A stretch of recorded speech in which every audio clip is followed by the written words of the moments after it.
Exploding Heads Horror Movie Podcast, episode number 62. Woo! Who's ready? I'm almost ready. Where's the fucking bourbon? Right on. That's what it's all about. You better get ready for Freddy. That's how he raps. Hey, Brady, did you figure out, like, from, 10 episodes back, where the quote of, there's 4 letters in my name, Rod? Did you finally figure out where that movie was from? Or that line was from? Christian, up yours with a twirling lawnmower. He says the sweetest things. Yeah. Yes. A Nightmare on Elm Street retrospective has begun. We're doing parts 1 through 4 tonight, and we're doing 4 other ones next show. Yeah, and I guess we should mention that Freddy versus Jason will not be part of this retrospective. We are going to put that as part of the Friday the Halloween retrospective. Fred, why not? Yeah, we're doing part of the Hellraiser. We're going to put it in the Friday the 13th retrospective later on this year. Hi, everybody. This is Christian, your favorite Exploding Heads co-host. Opening the show, of course, was Dave Z. And over here, Mr. Jokes himself, Chuckles, we got Brandon O. Beautiful. Nice intro. What are you auditioning for the new hosting position? No, I know what he's doing, because that guy, you listen to that guy on YouTube, you listen to the criticism of that dude that listened to our show and Watson and some other show, and he says, well, I don't know who these people are. They never introduced themselves. They didn't introduce themselves. The best part is he thought that our names were somewhere in the opening song with that backwards talking shit. Could you imagine? I can't even do it. I know. I think he thought that he was supposed to decipher what the sounds were in the opening music. If you play it backwards, it says our names. We should go. You love the show. You are going to donate to our Patreon. More than $1. That's all it says, but backwards. Oh, yes. So, yeah, Nightmare on Elm Street. Before we get into it, Dave, what's new with you? Well, I'll tell you what. I think my lack of presence online is a blessing. It is a blessing. It's great. It is, because I'll tell you what. I've been so busy these last 9 days. I didn't watch TV for like 6 days. Zero. Nothing whatsoever. The only time I went online was, 5 minutes a day max, and it's when I'm, on the shitter, to be honest with you. Sitting down. Because other than that, I'm working. Shopping, moving, just nonstop, right? But I'm here. I'm in my new house. I'm as happy as I could be. I've had a 3-year nightmare that came to an end. On Elm Street? Oh, yes. And I have a renewed love of this series, and that's why I wanted to wait until I got into this house, because I knew I'd be in good spirits because of, everything we talked about last year with the slasher shows and how much I loved part 1 again. And I said, let's do it. It'll be the first retro we do when I get in my new house. When was that going to be? We weren't sure, but it finally happened. I'm free. I'm liberated. Life is great, man. It's been a long journey. Well, we're glad to hear it. And for those of you out there that are maybe tuned in, maybe for the first time or whatnot, Dave is recording from his new basement. There's no picture on the wall, so that's why you're hearing a little bit of maybe a little bit of an echo. All I see is a barrel of lime, a container of lime or something like that. I'm not too sure what that's for, but it's fucking, what do you call it? Trioxin? Yeah. A barrel? Yeah. U.S. government, this is the greatest stuff you got. But anyway. This time it couldn't have been better, because we wanted to do this franchise, and Dave said, no, I gotta wait. It's got to be the first franchise I watch when I get into my new place. And so it happened, and we're proud to present the Nightmare on Elm Street retrospective. Woohoo! And I feel great, about going into this.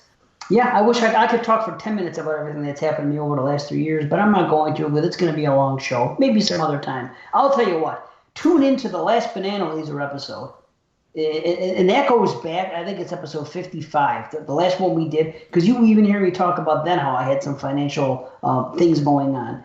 And that was way back in, December of 2015. And I was talking about how May of 2015, I went to New Jersey with Matt and Alex to go to the convention and hang out with them. And I had financial trouble then, and I almost couldn't go. And Matt was going to loan me the money, and I was thanking him on the show. It was emotional. So we're talking 2015. And then even Skeleton Crew comes up again. The last episode I was on, part of the reason of me having to leave there was because I had so much shit going on mentally and financially and everything. And that was February 2017.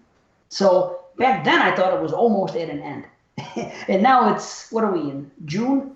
So a year and a half later, almost a year and whatever you want to call it later, it's finally come to an end. But this has been 2017. Unlike this story.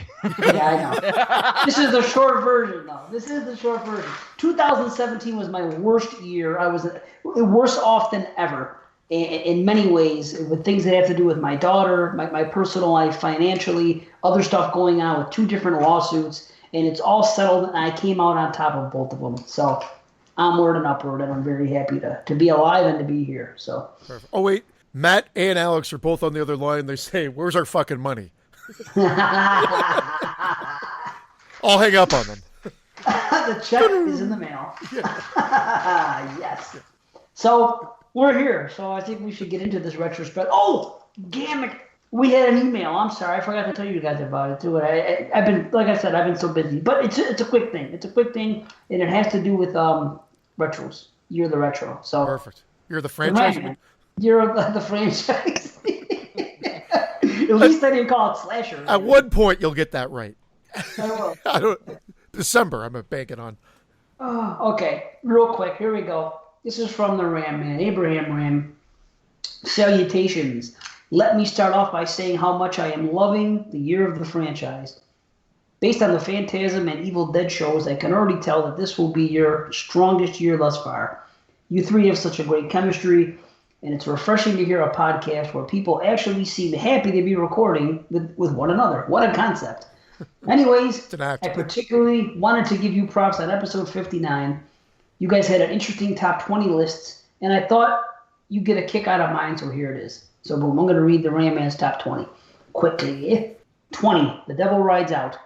Wow. Yeah, he loves Christopher Lee. He loves that. And yeah, Creature from the Black Lagoon. What an interesting list he has, too, because it's all over the place. 18, The Blob, the original, 1958. Whoa, what was 19? I thought I missed 19.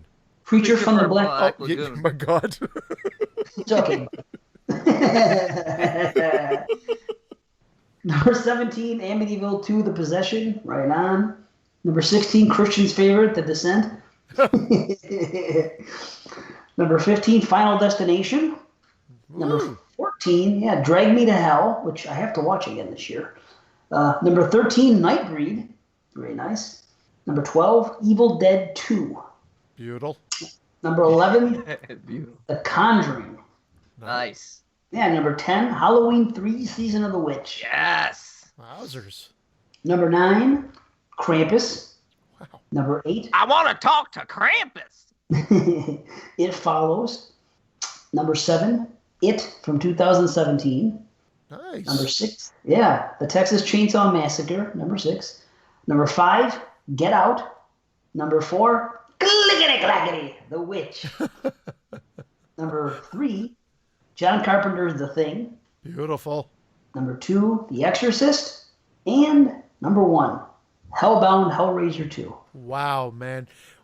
That is very representative of a lot of great years. Isn't it? It's all over the board. It's new stuff, old stuff, really old stuff, brand new stuff, and stuff in the middle. You don't usually see that. Well, I know you're laughing, but you know what I mean? No, I know what you mean. Like old stuff, new stuff, and stuff in the middle. Yeah. I got it. That's exactly. I like it. And 282 flicks, because we are doing that 82 show at some point, and he had Amityville 2 and The Thing. And 2017 flicks. Still, it is all over the board. That's Strength in modern horror. Yep. Right on. So thanks again for bringing humor, knowledge, and perspective to all of us. You guys are the best. Best regards, the Ram Man. P.S.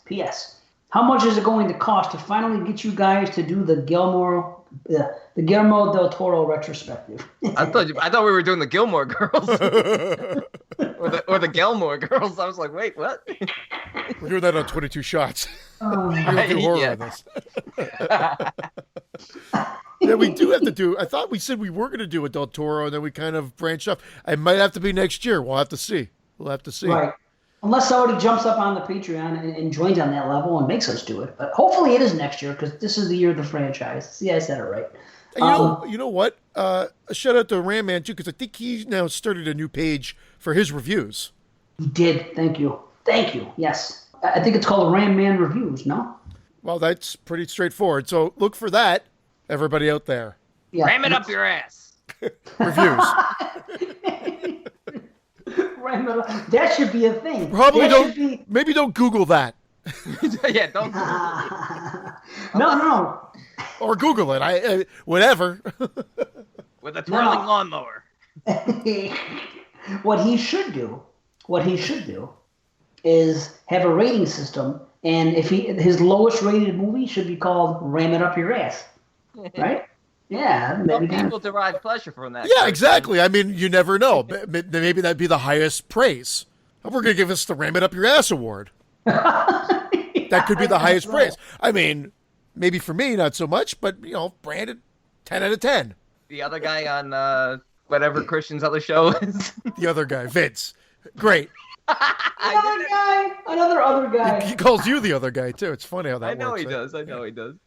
Oh, that's great. But you know what, though? I was thinking ramming up your ass was bad because, this is...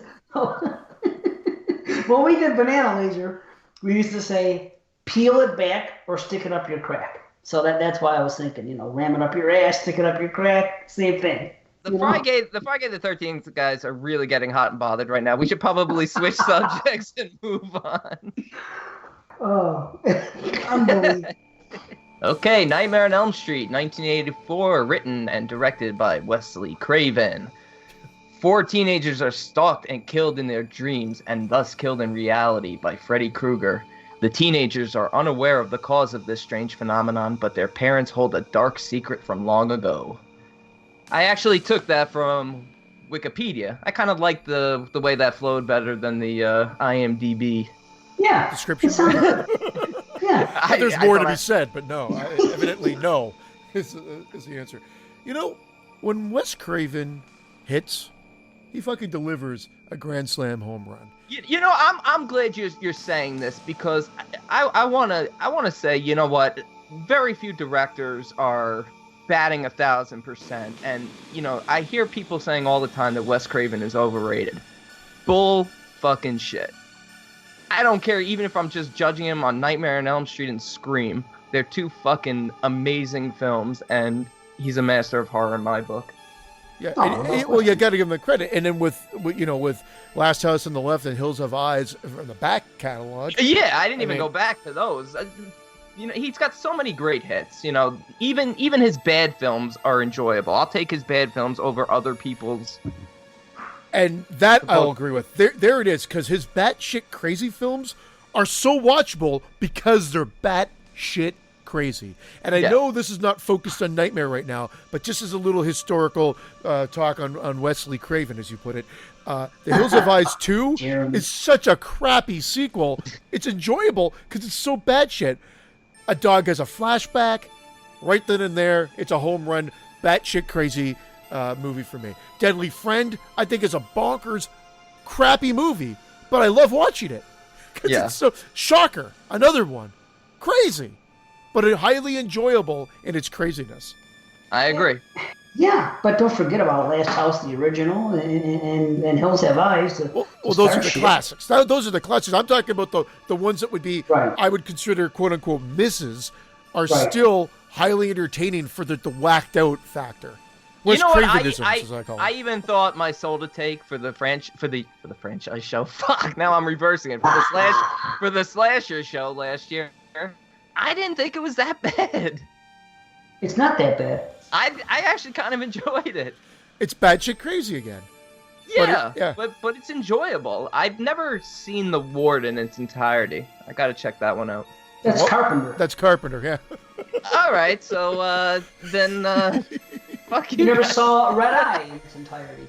You got to check that out. How can you not see? It's like an hour and 15 minutes. Christian seen Brown Eye. in its entirety. He's turned a few brown eyes into red eyes. No, I turn them into white eyes. I bleach the shit of them. I get right in there again, like I'm cleaning tile grout. With like tile grout. All right, are we getting back to Nightmare on Elm Street? I'm sorry, guys. We are off the rails. That's okay. You gotta be we know. We blew our load a little bit on the slasher show. Hell, this came up in my top 20 of all time. I think both of your top 20s of all time. So we know where we stand on this film. And I watched it again, and it's timeless, man. This is great. And I know the big criticism comes in kind of the final act. But I'm not going to jump right there. But I'm just saying I know the big criticism comes there. But I think it's solved up by the title of this movie. Absolutely. I find very little criticism with this film, and I'll jump right in with the very opening scene. I love the idea of us seeing the glove being built. Ooh. Because the beautiful. glove, I mean, of course, Freddy Krueger is iconic, but that glove is really the icon of this film. I mean, we'll get into Robert Englund later, because I think he's fucking brilliant as Freddy Krueger. Yeah, I know we're going to talk about Jumping the Shark a little bit later on, but man, he's terrific. But that opening scene is just mwah! And of course, Charles Bernstein's music. Oh, I don't think it's praised enough. I think the music in this film is just haunting. Probably the scariest music in any film I've seen personally. You know what? This is what I said when we did the slasher show. I think it was on that show where I said that like the first 20 minutes or 18 minutes of this movie are epic. And I was talking about from Tina's dream and the opening, from Freddy making the glove directly to Tina's dream, all the way up until Tina gets killed. All that stuff being epic. And I feel that way. And her dream is amazing with seeing the freaking goat and hearing baby cry. This weird shit that you would see in a dream. And it's fucked up, man. It's scary. And the symbolism, behind the goat and everything else, like the reality is there was thought put into this. It wasn't just nightmarish imagery, which is where the series went later on. This was the stuff that nightmares were made of. It had that feeling. And you were talking about her dream, and just when she's walking behind the house and the way that the back alleys are lit, and you see his silhouette, Freddy's silhouette, and you see the garbage can lid roll, and he pops up from behind the tree, and he is playing with her, with the chopping off of his fingers and whatnot. Everything is just haunting. I said I caught this before I really got into horror films at that dreaded neighbor's house. Like, great neighbor, but I'm just saying that's where I saw these horror films when I was a little too young to appreciate them. And when Tina rips off Freddy's face and you see the skeletal face beneath, that stuck with me forever. It is absolutely terrifying. It's the image that has probably been burnt into my psyche, along with Kevin Bacon getting the arrow through his neck from Friday the 13th. That scarred me as a kid, and probably is why I love both of these movies.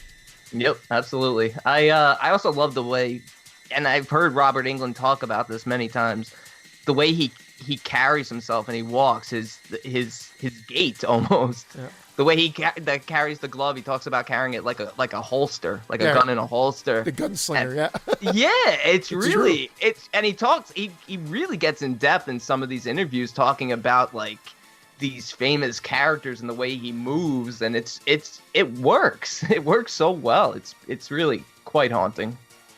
It's funny because, and I hate to rag on him because he's great, but he says something about the reason that he has his one shoulder going down, it's his posture, is because the weight of the glove on his hand caused him to do that. It wasn't anything planned. So I think it's cool and it's effective. I also think it's funny because I'm thinking, well, how heavy can this glove be that that he actually could put it on and it would make his fucking shoulder sag? But I don't know. But it works. It works. His posture works, and they tried to get someone else for part 2, and they knew like almost immediately that just wasn't going to fly, he is the character, and that's why we had probably the problem with the remake as well, is that you can't, even though you want to recreate it, there's something when someone owns the role like that, it's hard to put anybody in its place, in his place in this case. But getting back to just the glove itself, I heard criticisms of, well, this movie came out the year after Dreamscape, and it's ripped off a lot of Dreamscape. And it's funny because this movie, as you know, we've now learned through lots of interviews and retrospectives and whatnot, official retrospectives, and, you know, the Never Sleep Again documentary, but that this had been shopped around for years. The script had been given, and in fact, the script had been given, and all of a sudden, a mainstream studio released Dreamscape, which happened to have one of the characters have knives come out of his hands and use them as a weapon. And supposedly they passed on A Nightmare on Elm Street. So, funny enough, it was considered, Nightmare on Elm Street was considered, not considered, but some people saw it as a ripoff of Dreamscape, when in fact, the reverse is most likely true. Ripoff is probably a strong word, but borrowed heavily from. Or they never even saw it. Who knows? Who even knows? It's kind of like, you know, it had like the Jawas with Star Wars and freaking the Phantasm guys, and you know, Friday the 13th 2 on the Prowler, how two things happened at the same time with the girl crawling under the bed and that whole thing, and the rat and all that shit. They peed all over the place. Well, no, what I'm saying is like the mainstream studio read the script, passed on it, and then created Dreamscape. Oh, that's where a I'm coming different from. color. Yeah. That's a direct ripoff. That's true. That's taking what's the word I'm looking for? Creative licensing of your own. I think nowadays it would be illegal. You couldn't get away with it if that were the case. I've never seen Dreamscape. It's a good film. It's a good film. Yeah. More fantasy, of course. Yeah.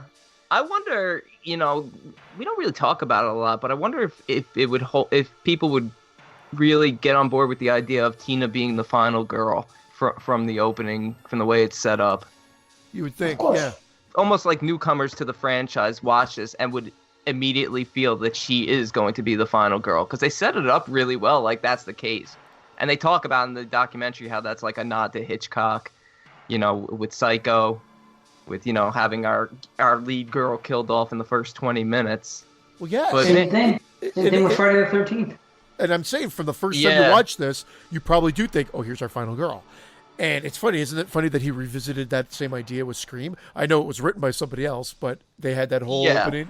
I feel like it's definitely stronger, though, in Nightmare. Not taking away from Annie in Friday, but, you know, we really get to know Tina. I mean, in a short period of time, we really get to know this character and how truly terrified she is.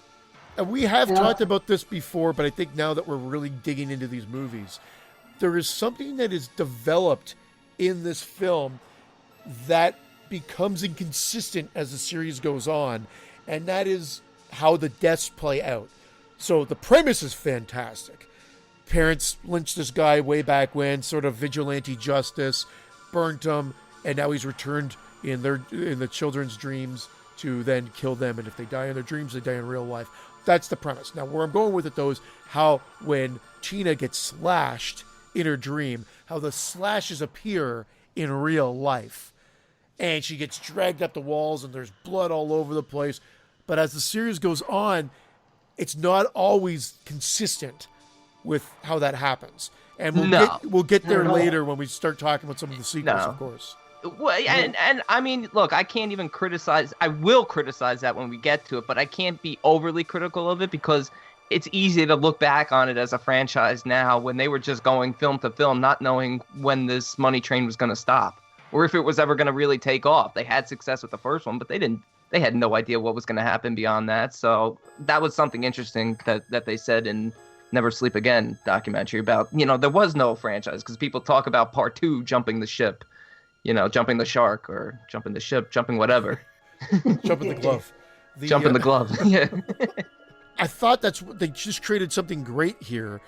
And the time structure at the end, it throws people off. And they're saying, Nancy can't do all those things in 20 minutes and everything's wacky. And I'm like, I never have a problem with this.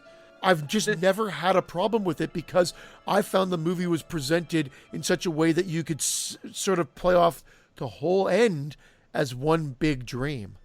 That's exactly the whole movie as a nightmare. Yeah, that's exactly how I see it. I have no issues with the film, and I see. I I see Nancy's character as being really, really strong throughout. I think they set her up really well. She's almost lethargic and out of it from the very beginning, because the nightmares and the terror hasn't just started with the opening scene. It's been going on. Yeah, we're given Tina's perspective, and then she starts talking to Rod and to Glenn and to Nancy about it, but they've all been experiencing it. And I thought Heather Langenkamp's performance, almost like she plays it so sleep deprived and lethargic and almost like she's drugged out because she's deprived of sleep, because she's terrified as well. They're all terrified. Yep. And she looks like she's been deprived of sleep. Yeah. Right. And I know we're jumping all over, and that's what we do.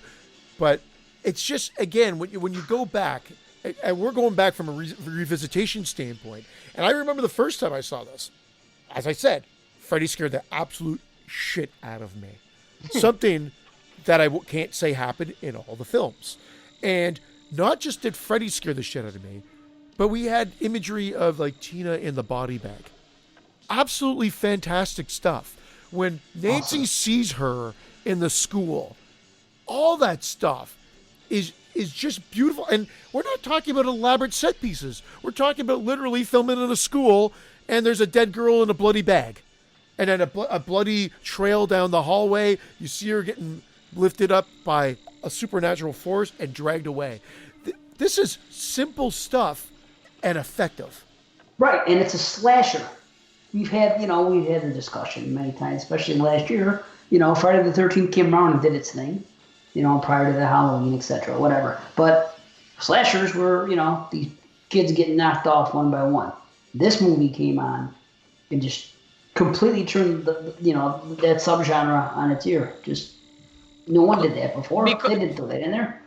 Yeah, I mean, it's a great supernatural slasher, but I think the most amazing thing is it's got such a small body count, but it is so creative and so beautifully shot that it's just absolutely haunting. That each kill is just super creative and just one-ups the previous one, with the exception of maybe Rod's kill, which even this time around watching it, it's still kind of haunting, because he's you kind of feel for this guy. This guy's innocent and he's gasping for air. He's screaming for help.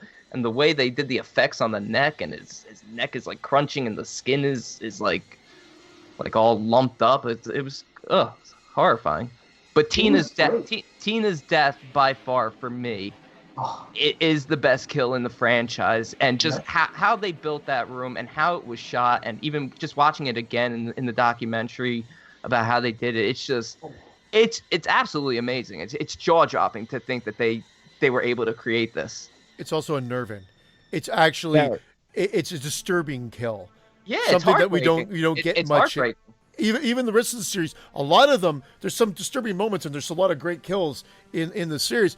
But this one was disturbing and, like you said, heartbreaking. And their screams are you're just like come on, die already, almost like because you just want it to be over, and it goes on and on, and it's so perfect in the way. And you're right. I think this was on both the 20 best kills ever. Brandon, mine too. It was your. I think we had all three of us, right? Oh, without a doubt, it's a fantastic death scene.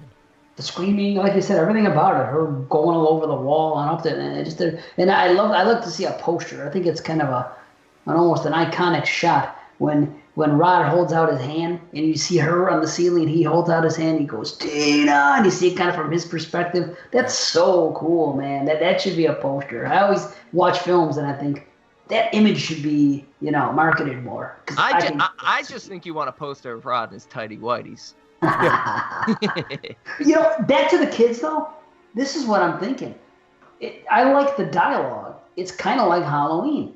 Like, when people talk about the dialogue of the kids getting along and doing their shit and talking about school shit and stuff. And it's the same thing, even in the beginning when they're talking about dreams, or maybe an earthquake's coming. Things get, they're real weird before. And, it's a real 1-2, Freddy's coming for you. And they're they're leading up, and they just seem like normal kids having normal conversations. And I like it. And even when they get together in the beginning and, they're screwing around, it's like, we're here for Tina now. And all that shit. And just, I'm telling you, that whole first act.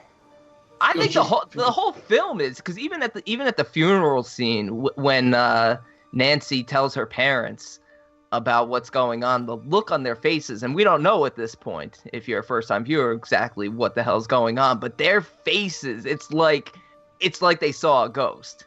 Just everybody does such a phenomenal job. Every character is so well crafted in these films. In this film in particular. And that's because, well, you've got some seasoned actors there. You got John motherfucking Saxon. Honestly. And he's fantastic in this. The mom's great too, but the mom always comes across to me like she's in Dynasty or something like that. Like there's a little bit of a soap opera-esque aura to her. And that's fine because she's got some choice lines. I mean, she's got some great lines in here. I love the fact with the fedora. She hides the fedora, has it in the drawer. Obviously, this is after Nancy pulled it out of the fucking dream. And wait a minute. I know I jumped all over the place, but hold on. You jumped way ahead. That's okay. Why the fuck?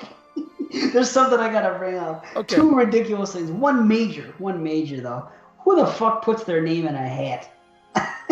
What is this fucking? Fred what are Krueger. we, second graders? Kindergarten? I mean, what?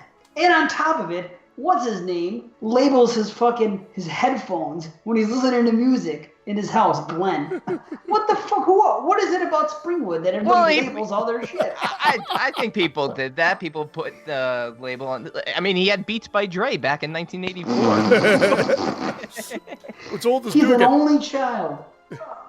Or wait, does he have a younger sister? No. He's an only child in his house. Who's gonna grab his fucking headphones? Probably wore them when he was outside, like, listening to music, going to school or something. Yeah, like back then they had that too. Those big fucking headphones on the go. You had Walkmans, maybe. Okay, I know I jumped ahead. Freddy's hat, though.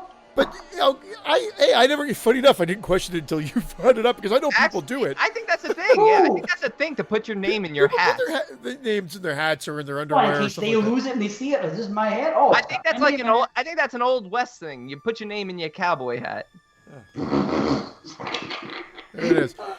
Right then and there, that whole sequence, which I think is a very effective sequence when they go to the dream clinic and whatnot. She pulls a fucking hat out of her dream into the real world. So at this point, you either are buying into this fantastical story and this has happened, or it backs up the whole thing that this movie's a nightmare. And I'm fine with either argument because, again, you buy what is sold to you. And the way it's presented is a freaky scene. Her hair has gone white at this point, and she's like, cut. And she pulls out a hat, which freaks everybody out. And she said she grabbed it off his head. It's effectively done. And yeah, if you think more than 1 second on it, it's ridiculous. But because of the way it's presented to you, I buy it. I buy it too. It's ridiculous, but for the story they're trying to tell, it's a very simple explanation that makes more sense than half the shit they come up with in later sequels. So real simple. You can pull something out of the dream. I mean, they only elaborate and expand on this later on as the stories go on, but this one was simple and effective, and I always thought that the mother and everyone just sort of dismissed it, that she had somehow snuck the hat in there to the sleep clinic with her.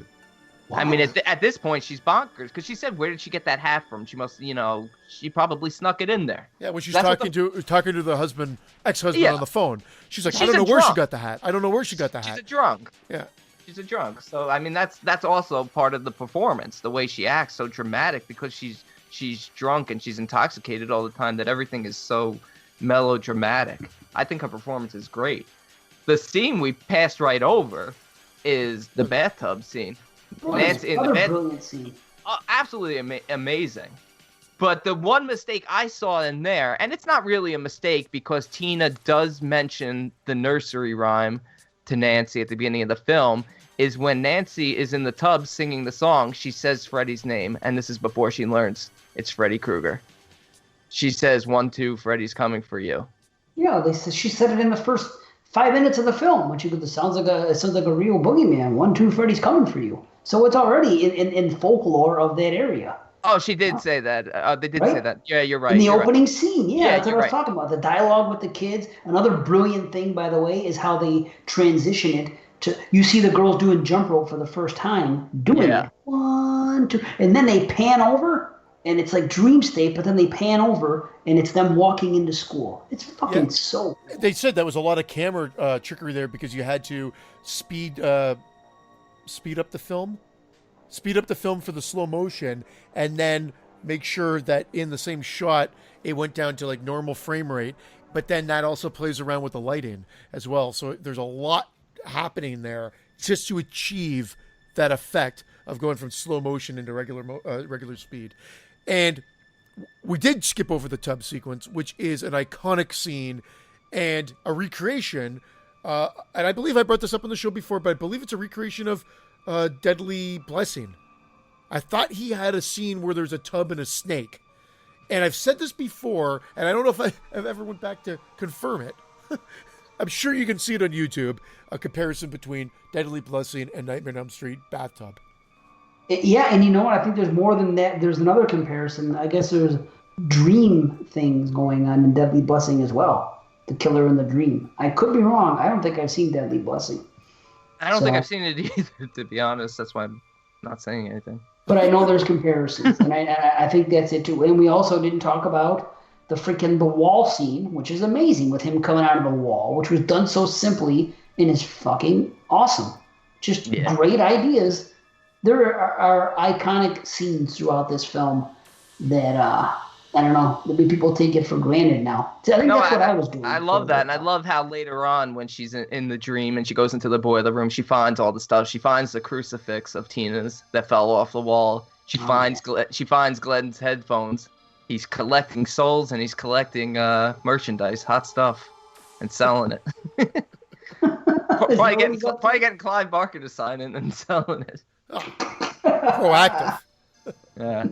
But that helps me, man. It's every image in this is, I mean, it's so cliche, but it really is nightmarish. Everything is really haunting. When she gets pulled under that tub, man, I know it's a tank, but it's so dark and it's really haunting. It's really actually scary. Like I've become desensitized to a lot of these horror films, but this is genuinely frightening. It sure is. And it stood the test of time. It's something that even like just watching this time, I'm like, wow, well crafted and scary. It's great. I knew what I did this time watching it because I've seen it so many times.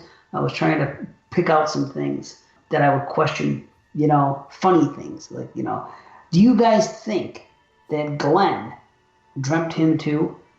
Because absolutely.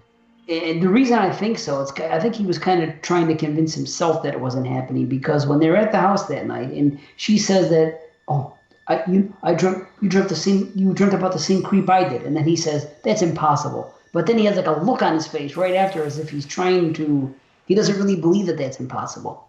It's totally in his face and the way he expresses himself that he is without a doubt they are all sharing these dreams.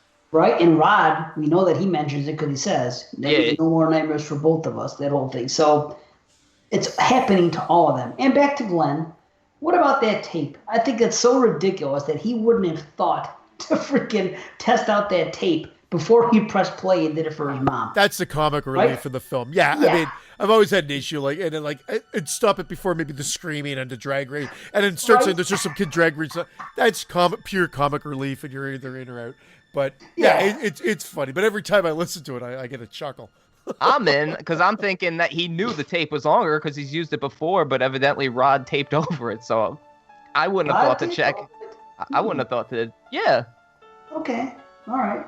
Maybe so. Maybe that's what it was. Maybe I'm missing out on something here. Yeah, I think he said he got that tape from Rod. Didn't he? But why would Rod tape over it? What, you think Rod taped drag racing and fucking somebody screaming instead of what it was supposed to be? Yeah, probably.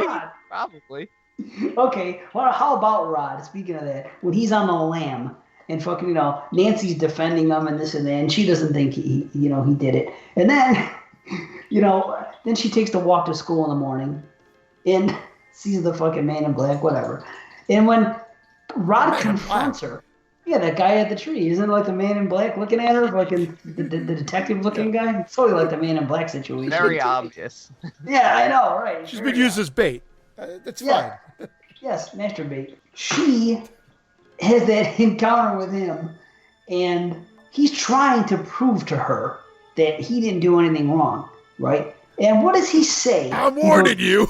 Yeah, don't look at me like I'm some fucking fruitcake. I'm warning you. I'm warning What is he gonna do? Yeah. Fucking beat the shit out of her? You're trying to prove your innocence. He's Slash her still, five he's still, times. he's still being true to his character, though. He is sort of like, I don't want to say trouble, but he's clearly had some run-ins with the law. He clearly has some anger issues. They do mention that he's had priors. Like a Yeah, juvenile so- delinquent, like Rod. Right. Checking So out he's- the delinquent. Yeah. Yeah, so I think it's true to his character for him to be that angry and that sort of aggressive and angry, even towards Nancy, even though he's trying to get her on his side. That's true. Okay, how about this one with Rod? One more thing about Rod. When he finally puts up his arms and he agrees to go in, he goes, I'm cool. You know that part? Yeah. You guys notice that his mouth doesn't move one fucking iota? It's 80 yard in there. I'm cool. Oh, they did that left, right, and center in those movies, man. Back in the day, they just wedged in dialogue wherever they needed it. I was just wondering where his shoes were, why he didn't grab his shoes before he jumped out of Tina's window, because he was barefoot in that, right? Yeah, he was barefoot running out. Yeah. He was in bed. He just finished fucking her and he went to bed. Yeah, but he grabbed his jeans and his jacket. Just pick up your shoes also. He was running around all Shoes night. might be at the front door. Right. Out the Who wears window. their shoes? What kind of fucking where were you raised, Brandon? Come on. You got your shoes downstairs? What's he walking to fucking Tina's parents' house in muddy shoes? Fucking, he took his jeans on, but he's fucking with his shoes on. He can beat Nancy, but he can't. But he's polite enough to take off his shoes. He Hey, beat fuck- Nancy? You're like warning you. he's threatening. I'm warning you. I'm gonna beat your ass, you bitch. But I'm gonna take off my shoes first, out of respect. Oh, that's great. Oh shit. I don't think know. Oh, I don't think there's a wasted scene in this movie. I don't think there's anything that needs to be trimmed. That's a great thing about this movie. It plays out and everything just flows beautifully. And again, I know that the criticism comes near the end when suddenly she MacGyvers her whole house with booby traps left, right, and center in 20 minutes. But You know what though? It's not 20 minutes. It's a passage of days. And look, these are when you Passage watch of it this days. time and what? The time warp? What are you Passage talking about? of days. Passage of days. It's Unless a she had already halfway set up the fucking sledgehammer and the gunpowder and the light bulb and then said, well, I'll do it later when I really need it. I don't fucking know. What do you mean? What are you talking At about? the end montage is a night. It's Yeah. like it's a passage of time in one night, the same night that she goes toe to toe with Krug's. Yes, but she's already bought and purchased all this stuff and read the book. She's reading that throughout. Don't forget, each nightmare she's kind of getting smarter. I mean, the next nightmare she has, where she has Glenn with her, she has a plan to go look for him and for Glenn to kill him. So she Okay, Brandon, stop what you're doing right now. I'm going to give you 20 minutes just to hold the fucking sledgehammer above one door and see how long It's it not 20 minutes though, because she's reading the book during the day, like a few days before she goes in for Kruger. She's reading the book about all the devices. She's probably gone to the hardware store, bought all this stuff. It looked like, look, I'll give you that. No, the I'm sledgehammer is in the house. Actually, I'll it's give in you the foreground. I noticed this. It's in the foreground of the shot when they're in the cellar. So the sledgehammer's in the house, but I'm with Dave. What it is she has to still set this all up, and that's what the montage sequence is. And they're trying to sell the fact that she's setting all this. I know she's read about it and everything, but she's actually setting up the physical traps, filing down the light bulb, putting the gunpowder in, putting that sledgehammer up, all within a 20-minute period.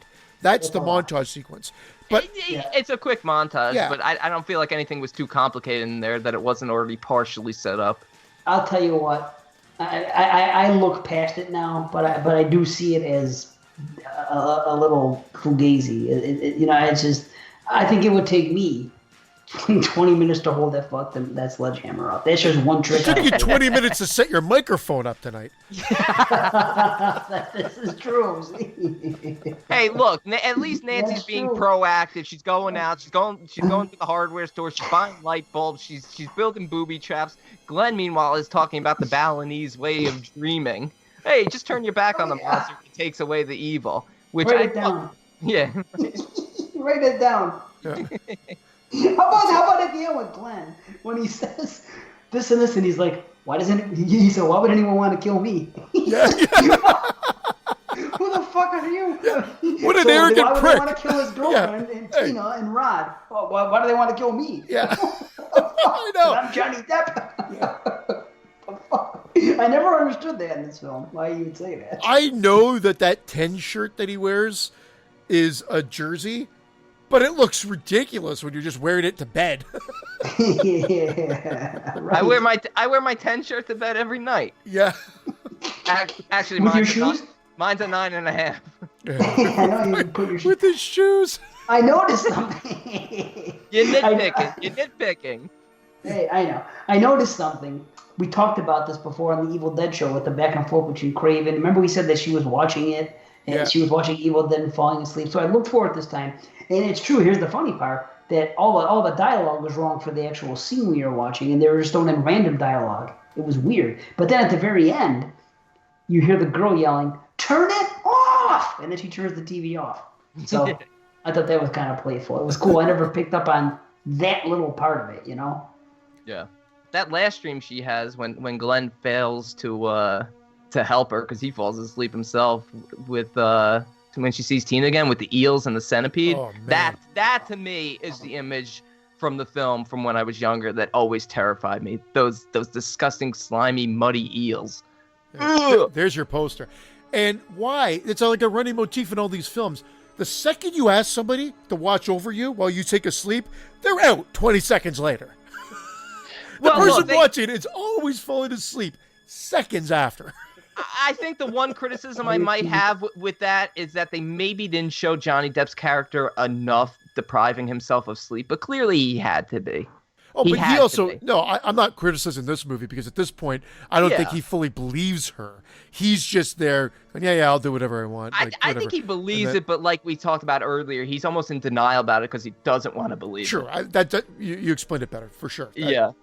All right, no, I was going to say this, and I don't know where I read this or heard this, and I probably didn't read it anywhere or hear it anywhere because it's totally not true. But in that dream, when Nancy's running up the gooey stairs and Freddy breaks the window and looks in, I don't know why I had thought I had heard somewhere that he was wearing a Michael Myers mask. It's Tina's face. I know it's Tina's face, but I had read somewhere that somebody said it looked like a Michael Myers mask, and I always had gone back and watched it. I'm like, you know what? It does kind of look like a Myers mask if you look real quickly, but it's clearly Tina's face because you see the blonde hair sticking out. Nancy, save me from Michael Myers. I'm it was in the director's cut. I'm telling you, I don't know where I heard that. I heard that somewhere, though. Yeah. Oh, that's so funny. In your dreams. Yeah, maybe. Holy shit. How about, speaking of Michael Myers, how about the fact that we have another Halloween comparison in this movie? When she's sitting in the classroom, it's reminiscent of when you see Laurie in the classroom in Halloween talking about fate and all that. Similar type thing here when you see Lynn Shay as the teacher talking about the grave diggers and something else. Another nod that I think that was done intentionally to Halloween. And again, in typical Exploding Heads fashion, we're all over the place because we didn't talk about the rendition of Hamlet right in that classroom, which when she falls asleep and it goes into that whisper mode. Yeah. Again, beautiful. Beautiful. Yeah. And that leads right into Body Bag Tina. It's just one great thing after another. A little bit like when Freddy says, "No running in the hallway," that could be misconstrued as comedy, but not in this movie. In this movie, it's said pretty straight and pretty creepy.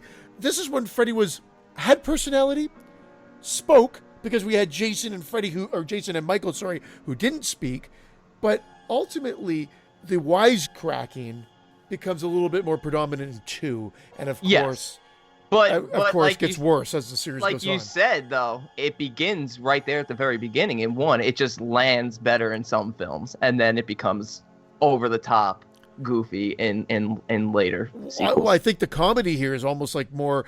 He was a creepy pedophile, and that he had this sort of sick sense of humor to him as well. Just makes it even more creepy, as opposed to like waka waka waka.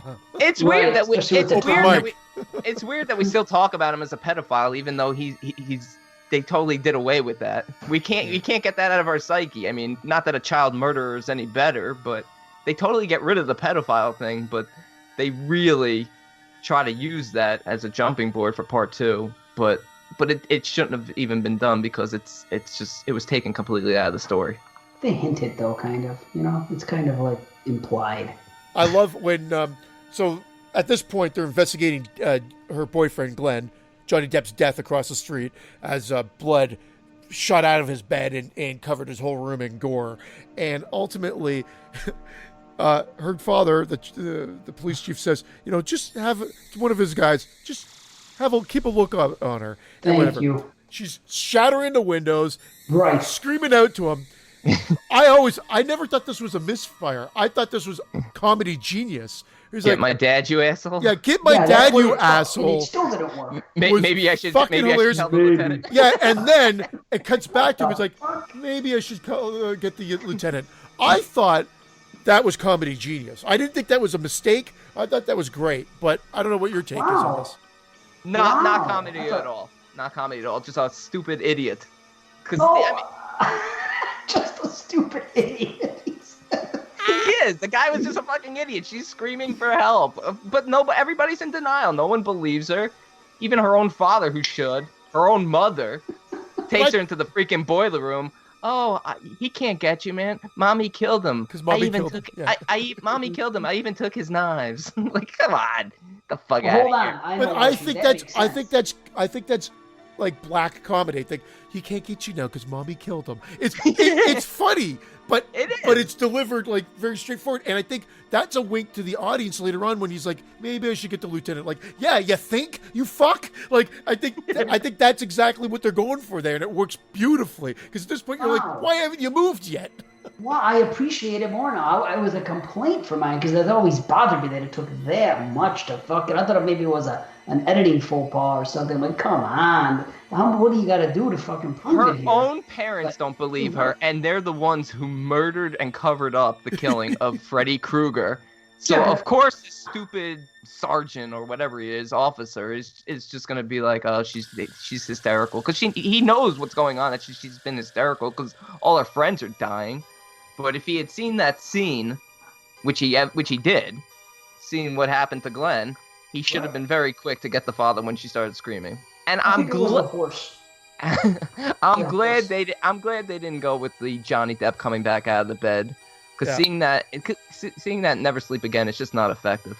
No, I used to have the Laserdisc of this, the special edition Laserdisc, and they showed a bunch of different versions of them. Like one of them, he twisted out of it, I believe.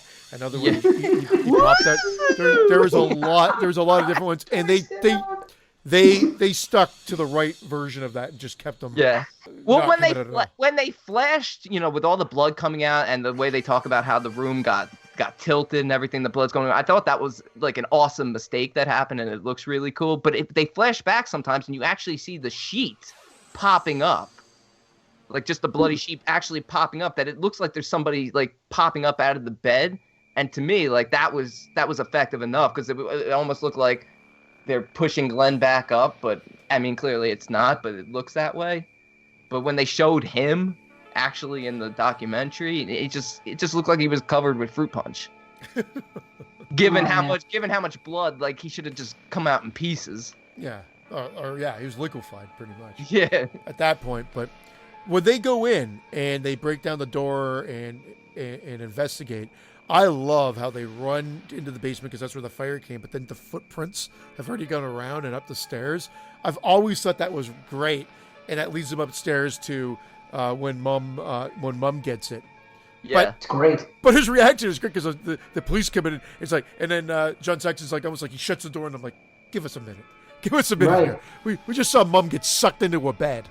That is terrifying. That gets scarier the more I watch it now. It is. The lightning flash and those going on, all skeletal. Sink into a bed, I guess. Not sucked. Glenn got sucked into the bed. She sinks into a bed. Creepy. Was she twisting down? She wasn't twisting down. Twisting. It's so funny. I always did find that the turn of just being able to turn away from Freddy, I know that they've set it up with the story and what happens with the Johnny Depp thing. Too arrogant. I thought it was a little weak with such as build up. I thought it could have used a bigger punch payoff, but for whatever reason, it doesn't hinder the overall movie because, again, the way that he just sort of disappears and they cut to the next day and you get that sort of dream filter and everything seems to be okay, but you could tell something's not quite right with that. It works. It works. I loved it because, as a standalone film, I love the ending. That the simplest way to defeat him was right there the whole time. Just don't give him the power. And actually, they kind of do come back to this later on in the series, so to speak, with how they allude to how he sort of is forgotten in Freddy versus Jason and some of the other ones. So they kind of do play off of this a little bit later as well. Hey, not even to mention Wes Craven's New Nightmare, and now like the phenomenon of Freddy has sort of given the evil its power. But we'll get there. Again, maybe the simplicity works again in its favor. What about that ending? I've always said, I mentioned this on the other show, if it just ended with that car, the craziness, mother, driving down the street, and the 1, 2, Freddy coming for you. Again, Bellamissimo, that would have been a perfect ending.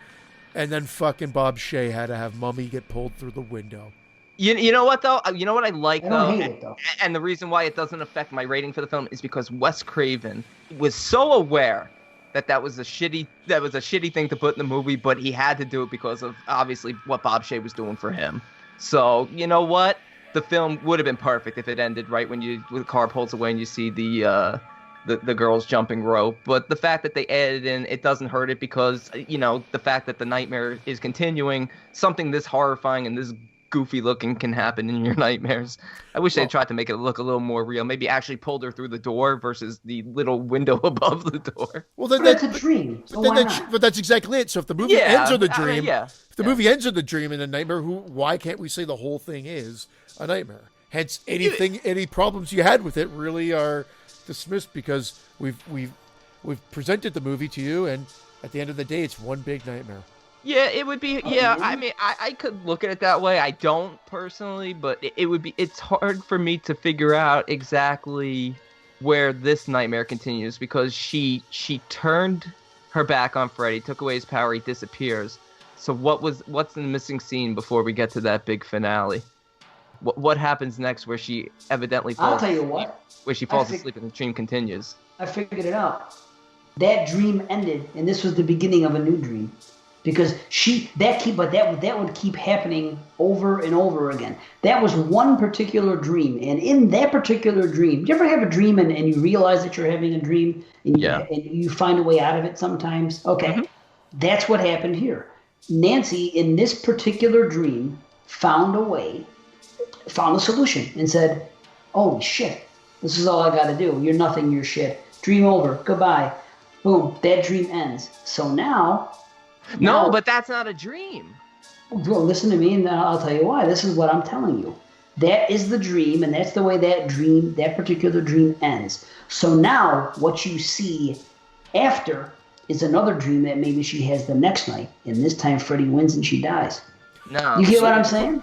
I get what you're saying, but it can't be because she pulled him out into the real world, and the mother was killed in the real world, and she turns her back on him in the real world. She's not dreaming at that point. Vanishes in the real world? No, yes, there is no real world. Well, but this is you're missing it. No, but they're saying within the context of the movie, Dave, they are saying they are without a doubt. She pulled the hat into the real world, which gave her the idea that she could grab him and pull him into the real world. She pulled him out with 10 seconds left. And this yes, is but why that was that dream. This is what you're missing. You're not seeing it the way. You're not fully grasping the way what I'm saying here. You're going with the dream throughout, then. I'm going with that dream throughout, where in that particular dream, she pulled out the hat and her mother died. But in real life, her mother didn't die. That was all just a dream. So now she goes to bed again. And this is a completely different fucking dream. What you see in the last 2 minutes of Nightmare on Elm Street is the next night. She went to bed, and this is the next dream. Because this has been tormenting her for so long that it's an ongoing saga that Nancy is having with Freddy. But that's it's weird because it's not really how it's presented, but yes, I can... No, but it helps to look at it that way is all I'm saying. What's the difference between what Brandon says and what we've all said, that the entire movie is a dream, or what I said, that was the end of that dream because she finally figured out in that particular dream how to beat him, so he did. So Freddy lost, but in the end, Freddy said, fuck you, I'll just come back in your dream tomorrow night. And he did. So that means outside all these dreams, everybody is still alive, technically. Maybe. It's all a the dream. Matrix. That's the point of the film. It doesn't matter. It's just one dream or another dream. You can beat Freddy in this dream. You particular, Nancy Thompson, can beat Freddy tonight. But that doesn't mean tomorrow night he's not going to come back and fucking try again. And maybe that I can buy. That I can buy. She defeated him, but I'll still say she defeated him in the real world. But it doesn't mean that he's vanquished forever, because clearly he's not. If that's the case, Brandon. But if that's the case, then why do people have such a problem with Freddy coming, quote unquote, into the real world in part 2? Because in which case, if that's what happened, and that's what is presented to us in part 1, yet people shit on part 2 because it said Freddy comes into the real world at the end. That's just ridiculous. Because nobody manifests him into the real world. That's another story. We'll get to that. Yeah. Because we can talk about that. To be continued. Right, yeah. but for that's all I'm saying. That's one way I think to look at it. She won that dream, and round 2 is what we get at the end. It's when she went to bed the next night. Why not? It makes just as much sense as saying the entire thing was a dream, or taking it at face value, which would make zero sense. But to sum up the ending, what I think is brilliant is even though Shay did that fucking thing with the mother coming through the door, the last thing we see when the credits roll is we just hear the fucking girls' voices. 9, 10, never sleep again. It's fucking eerie. It's great. So the movie still goes out with that creepy fucking vibe. And it's awesome until that song comes in. It's a nightmare. It's a dream. No, it's a nightmare. It's just a dream. I turned it off before that part kicked in. Well, I always watch all the credits for this movie. I love it. Even though it's a ridiculous kind of, it's just, I don't know. It's just, maybe call it nostalgia, call it what you will. It's just part of the feels for me. You know what phrase they use in this movie? The mother says to Nancy, and I mean, obviously I know the phrase. I'm gonna turn down your bed. Where did this phrase? Where did this phrase come from? And that's I know a very what it means, old-fashioned phrase. No, I know, movie. but like, I never. Every time I hear "turn down your bed," your sheets. She's gonna get the sheets pulled down so that you're ready for bed.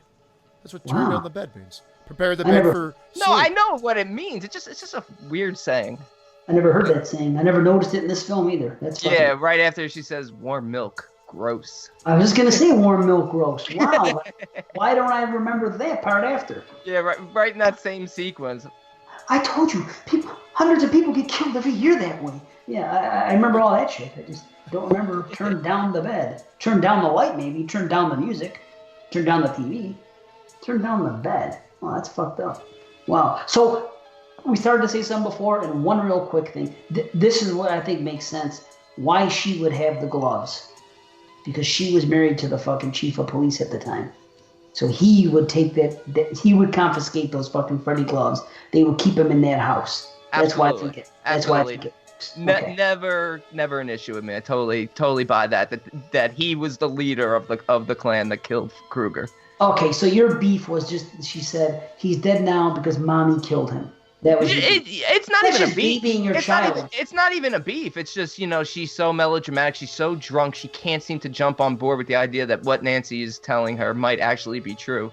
Because much like Glenn, she doesn't want to believe it. And again, the same thing with the lieutenant. That's why he closes the door and doesn't let anyone in when he sees Marge burning and all that. Because he realized at this point, hey, I fucked up. She was telling the truth the whole time, and I just ruined lives. Well, and yeah. And he wants to comfort his daughter who just lost her mother. Yeah. Yeah. It's fucking heavy shit, man.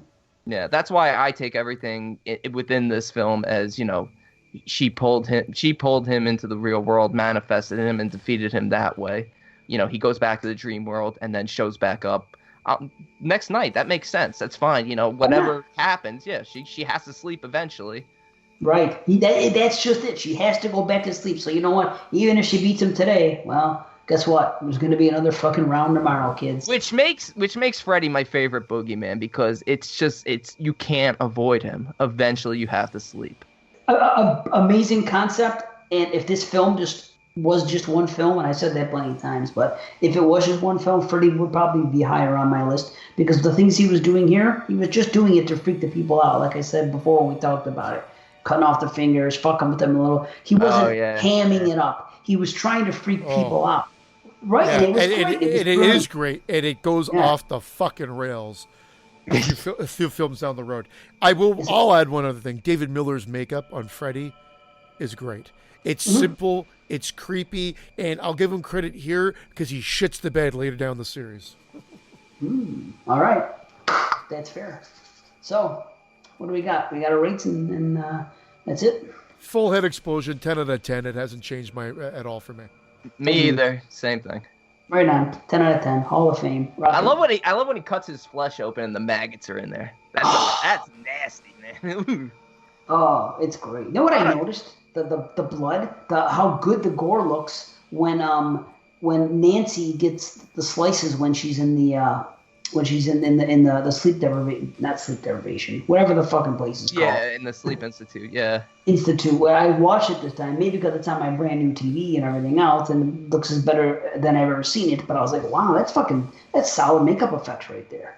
Really, everything is fantastic about this film. Yep, I hate to say it, but I think it's underrated. I think it doesn't get appreciated the way other films do, and I think the sequels may be to blame. Highly underrated, criminally underrated, and so many people love it. But it's actually to me, it's a perfect film, and a genuinely scary film. I would never say underrated. I never thought could be considered underrated. But I sort of hear where you guys are coming from. It's a perfect film. I love it, but you might be right. The sequels probably damper the couple of standouts that are in the series. But it's weird that it does it for this franchise more, and I think it has to do with what we talk about with really some of the issues coming from the dialogue that they give to Freddy. Because even though the sequels to Halloween become a mess, Michael is still the entity he is, even though the mask sometimes gets silly looking, and Jason is, Jason's Jason. The movie might be shitty, but he's the same. So the fact that the sequels get shittier in all these franchises, it seems worse in Freddy because Freddy's dialogue is actually part of the thing that makes it worse. The Nightmare series always is seemingly trying something new. I'll give it credit for that. The downfall is most of the time they're crappy ideas. Yeah. And they're rushed. They started to rush the series after after part 2. They rush. I think they should have taken their time, but I think Bob Shea was just like, boom, let's crank these fuckers out. Let's go. Look, they started filming part 4 without a script. There you go, and it shows. Yeah. Well, we'll get to it. I think that was part 5 more. But anyway, we'll get there. Should we get to part 2? I'm ready. I need you, Jesse. We got special work to do here, you and me. You've got the body. I've got the brain.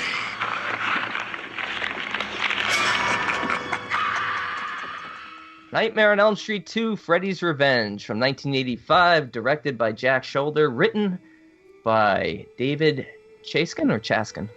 I'd say Chaskin. Yeah, I think it's Chaskin. We watched the fucking documentary, and I'm still not saying his name right. And I had to listen to this fucking idiot talk about how he put this gay stuff in there intentionally, but didn't tell anyone about it. Okay, a teenage boy is haunted in his dreams by deceased child murderer Freddy Krueger, who is out to possess him in order to continue his reign of terror in the real world. Okay, so right there, brand new idea. They're gonna try the possession thing. Freddy's gonna possess Jesse. Not a bad concept, but they do not execute this at all well. Well, how about this? Go ahead, see. No, I was just going to say I agree. And you know what? I like the fact that they took it in a different direction. Yes, I would have liked. I think at this point they went fast. They didn't know where to go necessarily with it. That's why Heather Landerkamp didn't come back for this one, and the character of Nancy. But I like the fact that they kept the house. I like the fact that they wanted to sort of expand on it, and for that part, there's some things that do work here. If they didn't keep the house, this film would make completely no sense. They had to keep the house because that's the link to Jesse, because he's starting to have these nightmares. They're barely moved in there. Yeah, but, I gotta say one thing. I mean, I like Jack Shoulder. I mean, I love Alone in the Dark. It's the first film we've done on the show. I rave about that film. I think it's a fantastic film. But to hear him in the documentary talk about how he didn't really care for the original and defend this one, like I wanted to go through the screen and punch him right in the face. Yeah, he came across a little arrogant. Yeah, even the way you told Bob Shea, like, I need a real actor to be, because Bob Shea wanted to play Grady's father. Like, I need a real actor for that. You could be the S&M bartender. And how the fuck are these people not realizing that there's so much gay undertones and gay subtext? Which I'm not hating on, because you know what? If David Chaskin, did I say it right? Yeah. if he had gone to Shoulder and the cast and said, this is what I wrote this for, I put this there intentionally because this is what my thoughts are about Jesse's character, they could have actually made the film more around that. And they talk about it now like that's what's happening in this film, that he's suppressing his homosexuality. Complete bullshit. He's a heterosexual male in this movie. I know Mark Patton's an openly gay actor, and he'll defend that he thinks he was a gay character in the movie, but he wasn't. I agree. He absolutely was not, because the way he meets Grady is the fight they have on the baseball field, because he gets hit in the head with the baseball. Because why? Because he's peering over, staring at Lisa, because he's in love with her. You took away from the documentary that they thought they were playing off that there's all the subtext. I got from the documentary that they were shocked that they didn't realize there was all the subtext here. A lot of the, like the director, Shoulder, and a lot of the people who worked on the film weren't aware of it. But the actor, the writer, and then Mark Patton, as it went along, he was aware, because he's a gay actor, so he knew. I just feel like if there was more communication, this film could have been a solid film. If they had gone with that, why not? 1985, they talk about it, the post-AIDS. People are coming out. They wouldn't have, though, unfortunately. I know they. No, not then. No. They would have closed the production down, I think. I know, but it would have worked better in terms of making this film a little bit more coherent for me. Possibly, but I at the end of the day, they're trying to cash in on the first one. There's some things that do work here, but ultimately, there's too much. There's too much of Jesse fucking waking up in a cold sweat or a hot sweat, whatever. That's not a walking sweat. That's around the house. There's too many scenes that almost start identical to one another, and they kind of throw in the kitchen sink here. I don't know. I dig Freddy's look. I think actually I might like this the best out of all the series. They've widened his eyes a little bit. And he's slimy, but I really do think he's creepy in this one. But here's they segue it. You can see it. Again, now from a retrospective standpoint, you see the segue from part 1 to part 3 in the Kraken Wise arc, as we'll call it. It is huge in this fucking movie. Whoa. What's huge in this movie? Him talking more. Freddy, you got the body. I got the brain. Yeah, but that's it. That's the only fucking line. That's really even not that humorous. Help yourself, fucker. Yeah, but stuff. It's okay. Just, I'm saying it's just started. This is, again, a stepping stone further to what we get. Now, 3 definitely jumps, leaps and bounds beyond this to create the character. And then 4 goes, balls out with it. But I'll partially side with Dave here, because I think that these lines aren't intentionally comical, but I think they just don't land like some of the lines do in some of the films.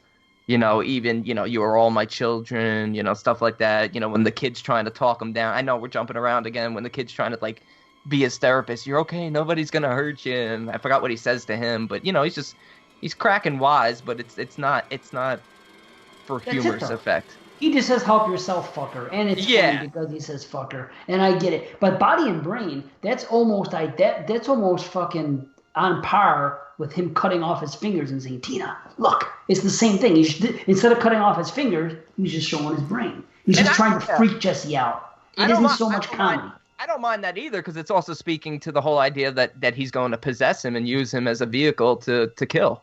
Well, and I'm saying that there's more Kraken Wise lines, but I love that scene because I do think it's still creepy. He's in the shadows. It's practical effects. His makeup design, as I already mentioned, is possibly my favorite in this movie. The exploding brain, great. Him barreling his way out. Freddy barreling his way out of Jesse's body later. And the final meltdown. There's some good stuff here. The final meltdown's maybe a little choppy, but there's some great parts to it. There's some great practical effects here. And then there's some other things that weren't so well done.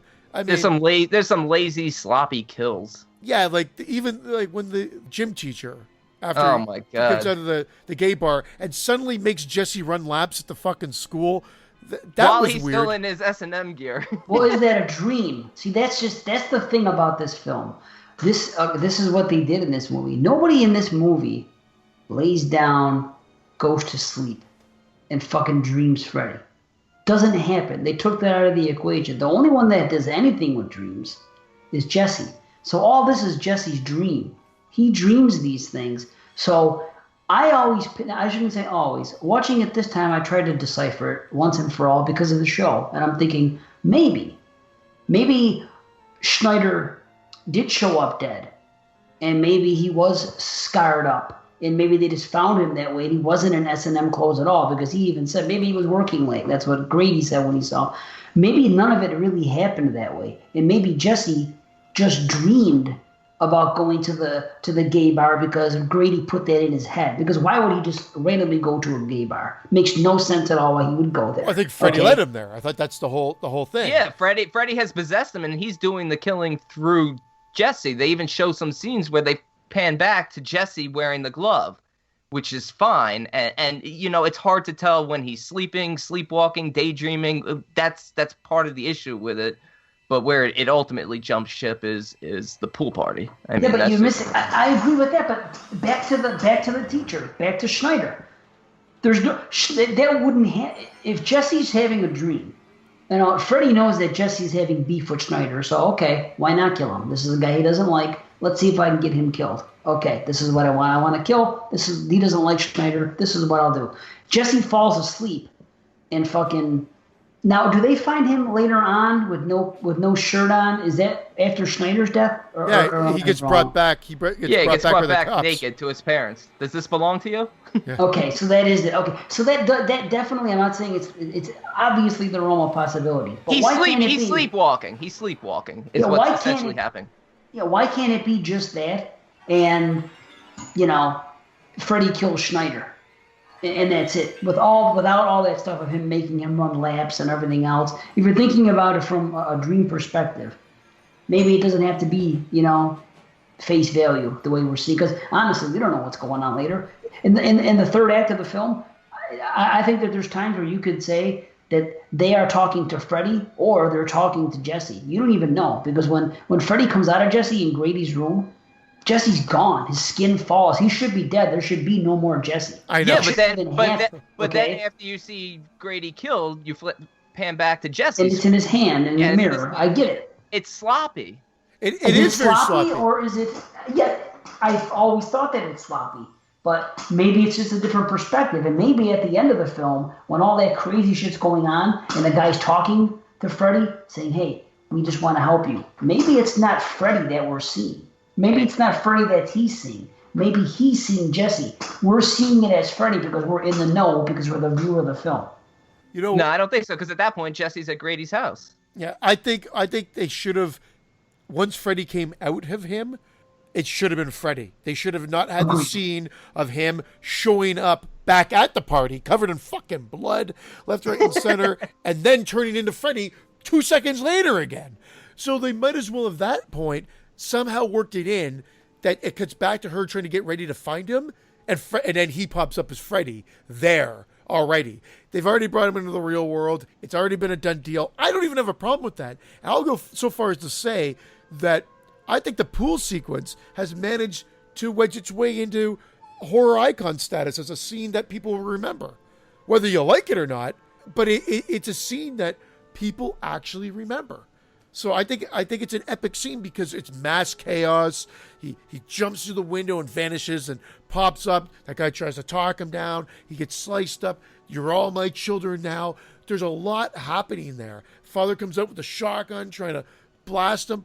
People are going to remember this scene. It's just unfortunately the best part of a really shoddy film. And getting there doesn't always make sense. And that's the real problem with me for this film is I really want to make sense of it, but it's so disconjointed and it really bugs me because I feel like they had some good ideas here. It's still an Elm Street film. I still like it. I'm not as high on it as other people, though, because I see a lot of issues with it compared to some of the other films. But You think people are high on this film? Yeah, I know a lot of people I that do really not. like No, this it film. used to be. I think a lot of people thought it was one of the worst, but I definitely don't think that anymore. But I agree, Dave. I think a lot of people. There are just recently I see people ranking it as their second or third favorite. A lot of people rank it as their third favorite. Yeah. And to I me, can I don't see even it. know. I don't even know if it's probably like my fifth favorite, maybe. Yeah. Okay. Yeah, I mean, but you know, I don't know. It's just not. It just doesn't entertain me because they feel like they underutilize the character of Lisa. I mean, she ultimately turns out to be our final girl and our strongest protagonist. No, Jesse's the final girl, unfortunately. Yeah, Jesse's. A year before screams Tawny like Six. I will say this. I also don't think Lisa's that great. I agree. want to like I'm her, with and that's my biggest problem. I don't like her. I kind of find her annoying. Her ecstasy faces irk me. There's a lot happening that just rubs me the wrong way. I like her. She's actually young. I think she was actually like a teenager filming this, so I feel like it made more sense. She wasn't like in her 20s like all the other actors were, but I don't know. I liked her. I like the fact that she finds the diary in Jesse's room and she actually explores the mythology of everything that happened with Nancy and reading more into it while Jesse's just running around screaming at the top of his lungs, being useless. Well, I like how they wrote the character. I just don't like maybe then her. Something yeah, about I think her is what I'm not liking. Yeah. I'm kind of with you. She's a little, I don't know. There's a little whininess to her. I like her. Yeah, I got no issue. I mean, the guy shows up I don't covered in dislike blood her. at the fucking party. I'm like, maybe this isn't going to work out. I know, right? She goes chasing him back to that boiler power plant, whatever the fuck it was. That's terrible, that part. At the end there. I mean, I know they wanted the big dogs with the finish. baby faces? All that stuff. All those practical effects were terrible. misfires. Terrible climax. Misfires. He even said it, Everything about the guy it. who did the effects. He said he didn't put in his best work. I think he said he was working on Aliens at the time. Yeah. And he's kind of Yes, I remember that. That's exactly what he said. He said, I'm working on Aliens, so I kind of didn't really do my best work. But The melting effects were good, though. the melting effect was itself. great, and Yeah, the coming out of Jesse.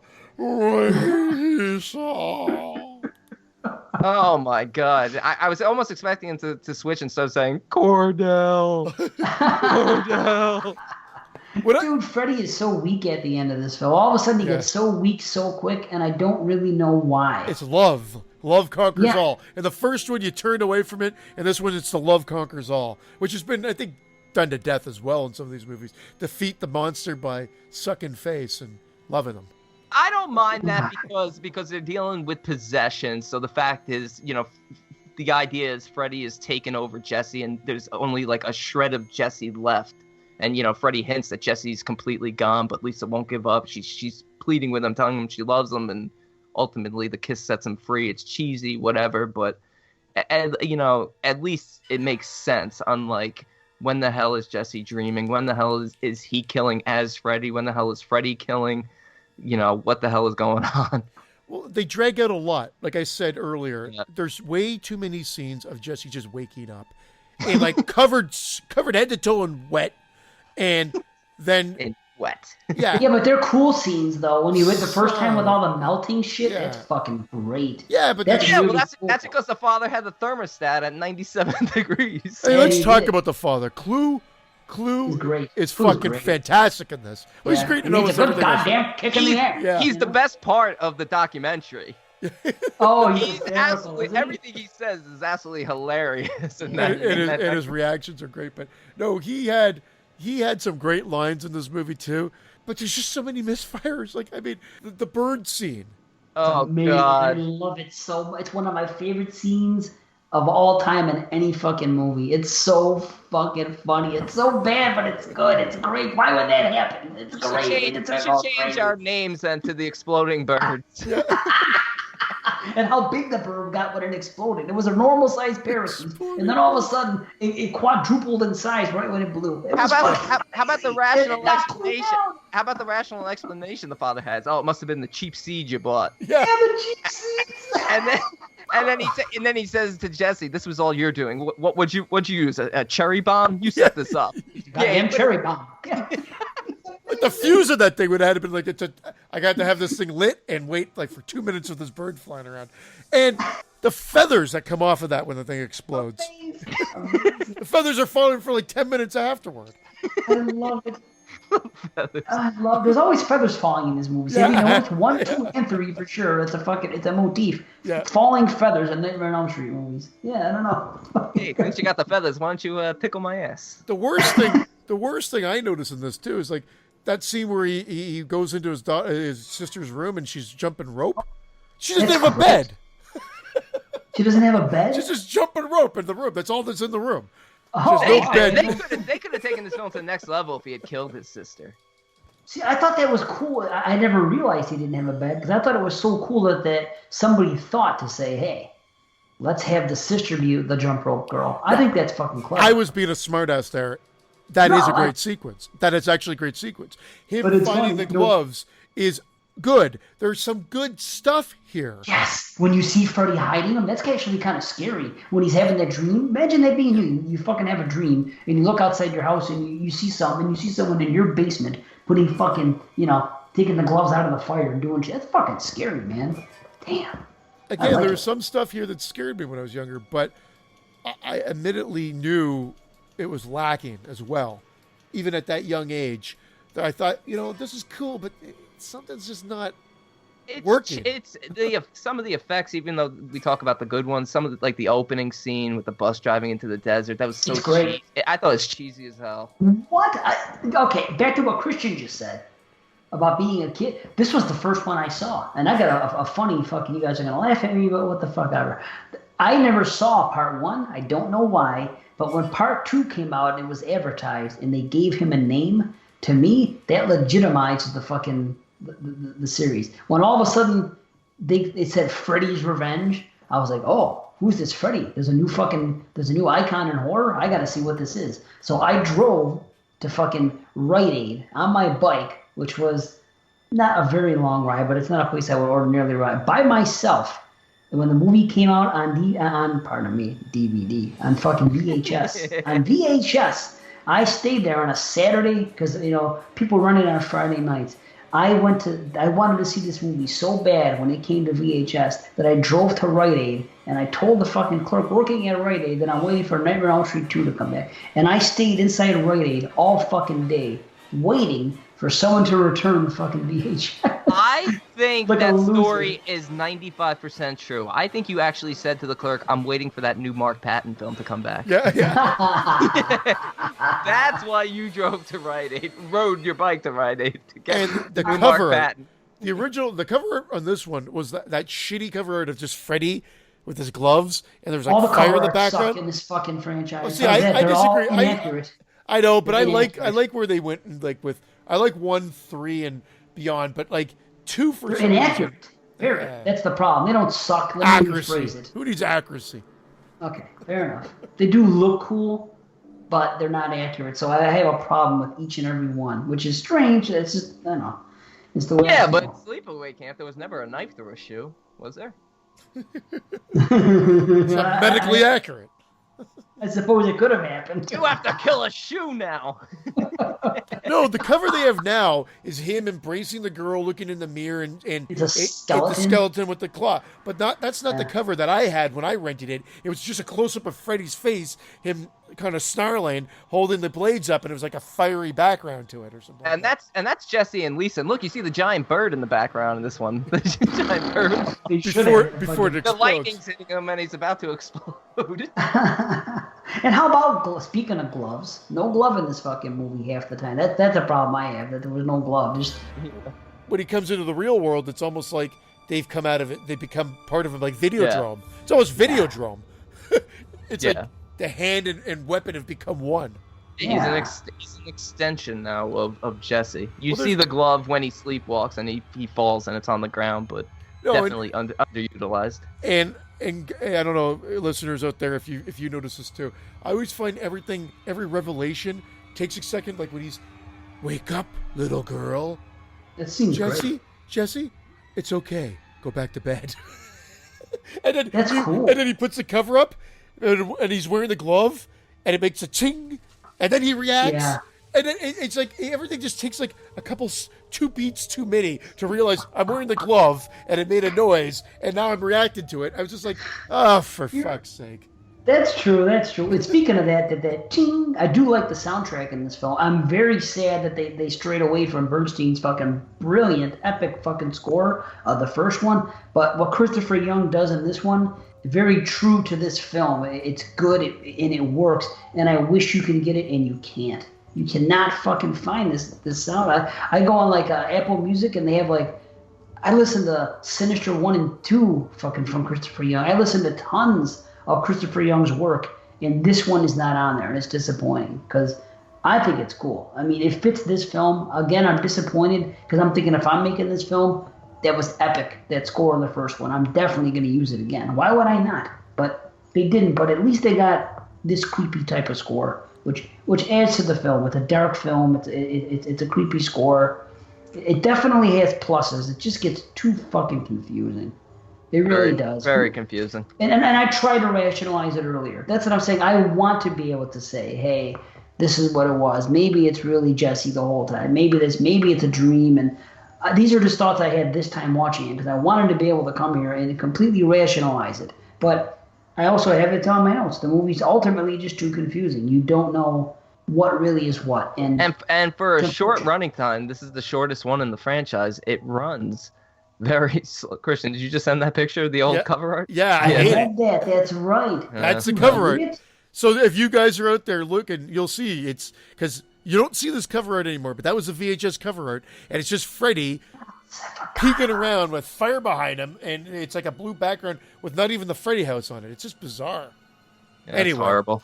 You're saying there's a house there. It's not Freddy's house. No. The movie kind of drags for the shortest running film in the franchise. Agreed.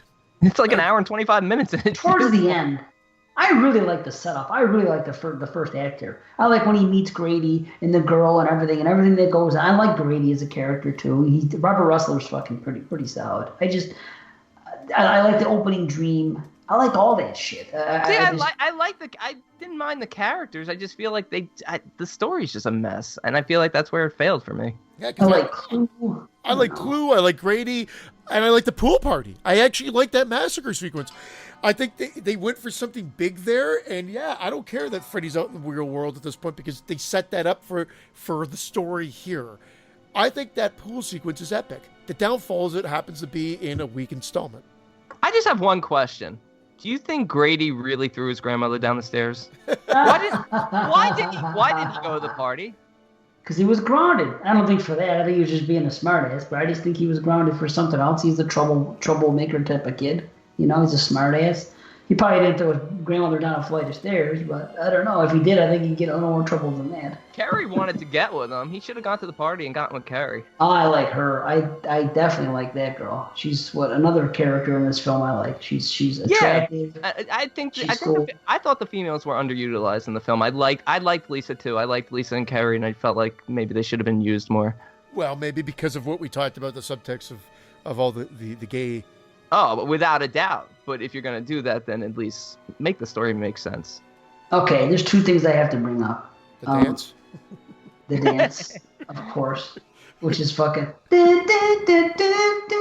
That's fucking great. I thought you were going to bring up Probe and say you want to play a game of Probe with us. Well, I will. The dance is amazing. And at the end, while he does that thing, and then fucking jumps off, it's great and cheesy and 80s and everything about that is awesome. I agree with you. And I know he talks about how much he hates that, regrets that. Great. And you know what? I actually like that scene. I love it. It's great. It's fucking great. But here's the question. Sure. Go ahead, C. No. I was going to say I played it on half speed. Nice. Okay, here's a dream. A wet dream. Dude falls asleep in class. Jesse falls asleep in class, and the snake, somehow ends up on him. Yet nobody realizes the snake somehow magically came out of the fucking tank and onto Jesse while he was asleep until somebody screams and notices it. What the It's fuck? him. It's Jesse Jesse screaming. who screams. That's all Jesse does in this movie is scream. Scream like, Right. and Grady seems to take full responsibility for it because he's laughing as if he did it. Yeah. Right. But I they think- show the snake crawling on him, and Yeah. they show the kid next to him writing on a fucking notebook, sitting there continuously writing while there's a snake fucking 6 inches from him crawling on the guy. How about how He mad the doesn't teacher notice. got? How about how I mad the know. teacher got? If you want to play with animals, go to the zoo. Yeah, like Jesse was hurting the snake or something. Like, leave my snake alone. You will not get my trouser snake. Yeah, that's it. That's where they're going for it. Oh And- yeah, without a doubt. Because that scene really, once again, it's just asinine. It is asinine, and then Grady does act like he does it, and then Jesse flips him off like he's fucking like he did it to him. I'm like, what the fuck is this? But here's the thing: the pool party. Here's my problem with the pool party. Okay, the exploding fucking hot dogs. Okay. You know, sometimes they plump up if you don't poke a hole through the skin. They will. Those are explode. evil dogs. They're like firecrackers. The way they blow, the sound they The make, pops the way explode they blow. too. That too. But here's the thing: if you're at a party and a bunch of fucking hot dogs start exploding that way, and then someone puts the fire out, stops it, would you just continue to stay at that party and think nothing of it? Like that's a normal occurrence every so often? Well, like shaking a fucking a can of pop in the fucking, you know what I mean? I would have left when the father was playing his Benny Goodman record. You wouldn't have been invited, Brandon. Let's face it. I'm kidding, but you know what? No, the way that they did it there, and he shut it down, and everybody sort of cheered, like he My was the hero. hero. That was great. I thought that they that's how they got away with it. But and again, I don't think I'd think anything about it because I wouldn't think Freddy was going to be coming to get me if some exploding hot dogs happened. Okay, so see, I'm gonna have a fucking 4th of July party here. You're gonna come to my house. We're gonna be in the pool. We're gonna be having some drinks. And all of a sudden, by my fucking grill, 12 hot dogs starts to fucking blow up and make firecracker noises and this and that. And everyone's freaking out. You're just gonna carry on like, oh, I'm glad you took care of that, Dave. I'll be like, Are they Hebrew national? they're kosher dogs. Yes. They're kosher dogs. All right. I'm down. Wouldn't you I'm get the staying. fuck out? Wouldn't you say? No, "What the I'm fuck's going staying. on?" If they're kosher dogs, I'm staying. I'm like, I hope he has extras. I just thought they were very nonchalant about exploding hot dogs. That's all. I don't know. That's what our we new should change name. our That's our to. new name. Exploding hot dogs. You're right. Exploding birds and hot dogs. That sums up Nightmare 2. That's what the cover box should be. Just birds and hot dogs exploding. I'll tell you what, I'd get a poster of that. You're right? Yeah. Wow. Oh, that's great. You said you had something else too, I think. No, or The is that it? exploding hot dogs, the snake on the boy, the fucking the POV sister thing. I actually liked. You made a joke, but I do agree that it's silly. But the setup was cool. It was actually kind of scary. It was like watching Amityville, like seeing the POV of stuff because it goes up the stairs and this and that. Like, what is this? You know what I mean? And Well, that's the no. Wait, it is creepy, but then write something I know. better to say, "Go wake up, little girl." Oh, nothing. Go back to sleep. Like it's a dumb follow up line. Like he could just say, no, everything's okay. Ching, and then whatever. Like I don't know why he says go back to sleep. Wake up, go back to sleep. He should have killed her. It was Jesse and Freddy toying with each other. Jesse won out. Freddy should have overtaken and just exploded her or something. Yeah. like Put the hot dogs. Put a hot dog in her mouth and watch her explode. How about the kid with the Rocky shorts? You know how Rocky with his fucking the red, white, and blue shorts, like the fucking American flag. He shows up in this movie 3 times with those shorts on, and guess what? He was the first person Freddy killed at the fucking pool party, and I was so glad when it happened, just because Those fucking shorts. he kept wearing them. He wore them in the fucking. Then he early on in yelled, school. "Wash your shorts, fucker!" And then he killed him. I will say 2 other things soon. I mentioned this when Vince and I did this for TGIF 13, that if you actually pay attention to the wardrobe in this movie, you can see that they are wearing the same clothes but in different scenes. So Jesse will be wearing like an outfit and then they'll cut to something else, and then it'll be 2 days later, and he's wearing that same outfit again. It's just, you'll just notice shit like that. You know, okay, you know how I think this would have been better suited if it wasn't a Nightmare on Elm Street movie. Imagine this story. We just find out the backstory through the diary and then through like flashbacks about a serial killer's victim who lived in the house. Because he said this girl went crazy because her mother killed herself in her living room and she saw her boyfriend get hacked across the street. Imagine if we didn't know anything about dreams whatsoever, looking back on part one, and this was a movie directed by somebody else, or not directed by, written by, whatever, not a Nightmare on Elm Street movie, where this was the movie, and it's about being possessed by the killer who happened to kill in this house and cause trouble. I think that could have been... It could be called Probe. or my soul to take.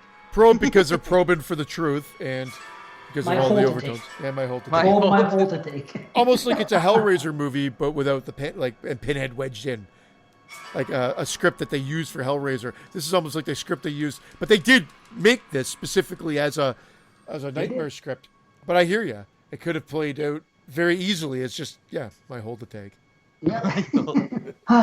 And you guys notice one more thing. It doesn't sound like Jesse at all when he's talking. When he says, "Kill me, Lisa," in that scene when they're at the party and fucking he starts talking, for some reason it's always bothered me. And maybe it's not Mark Patton, maybe it was done later on.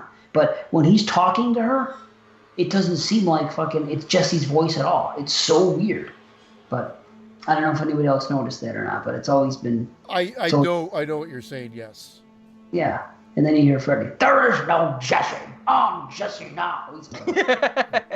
The way he says Jesse sounds like fucking Walter White later on in fucking Breaking Bad. Jesse! You know? Maybe it was George Patton. I swear to God, I almost made a George Patton joke, but I'm glad I didn't and you made it because I said to myself, it's not going to land. And you know what? You just proved me right. Oh, fuck you. Amazing. You know what? I've come up on this film a little bit, shockingly. I know maybe I haven't said a lot positive tonight, but I did enjoy this view than I have on the last few times I've watched it. And I give it 6 exploding hot dogs.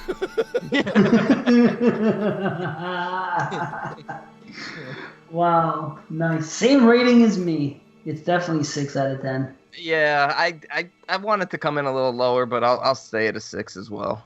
Nice. So glad to hear that. Good. We didn't shit on this movie like so many do. It's shocking because I guess there's just worse to come. There is. There definitely is. But yeah. So that's Nightmare 2. Nice. Did Freddy get his revenge? I don't know. I don't think he was really getting revenge on anybody. Dumb title as well. That was just, right. Again, they just wanted to market that name. But it worked. It worked on me. I went right. It was the first one I saw. I couldn't wait to see it. It legitimized it for me. On my Nightmare on Elm Street 2, Freddy's Revenge. Who's Freddy? It's a new horror icon. I got to see this. And I fucking waited all day long for someone to bring the VHS back. And I'll never forget. The guy goes, "Here it is. The guy brought it back. Yes." The part two wasn't enough of a fucking. Maybe I should get part 1 to find out who this guy is. It should have been called Jesse's Girl. Yeah. There's a video. Alex did a fucking video, and it's great. Look it up. It's probably on the Skeleton Crew show. I think it's what it's called. YouTube page. It was great. I'm telling you. I can't pimp it enough. There's a video called Jesse's Girl because he loves this movie, and it's basically almost like Robert Russler's character has a crush on fucking Jesse. And did he play Rick Springfield in it? Yeah, that's what I'm saying. The song is in it. It's a video by Rick Springfield's Jesse's Girl. And it's making it sound like Grady wants fucking what's her name, and it's edited in such a way that it works. It's really cool. So yeah, check it out. Check that out. All right, so 2 down, 2 to go. Let's fly through these fuckers. This is it, Jennifer. Your big break in TV. Welcome to prime time, bitch. All right, Nightmare on Elm Street 3, Dream Warriors, 1987, directed by Chuck Russell. A psychiatrist familiar with knife-wielding dream demon Freddy Krueger helps teens at a mental hospital battle the killer who is invading their dreams.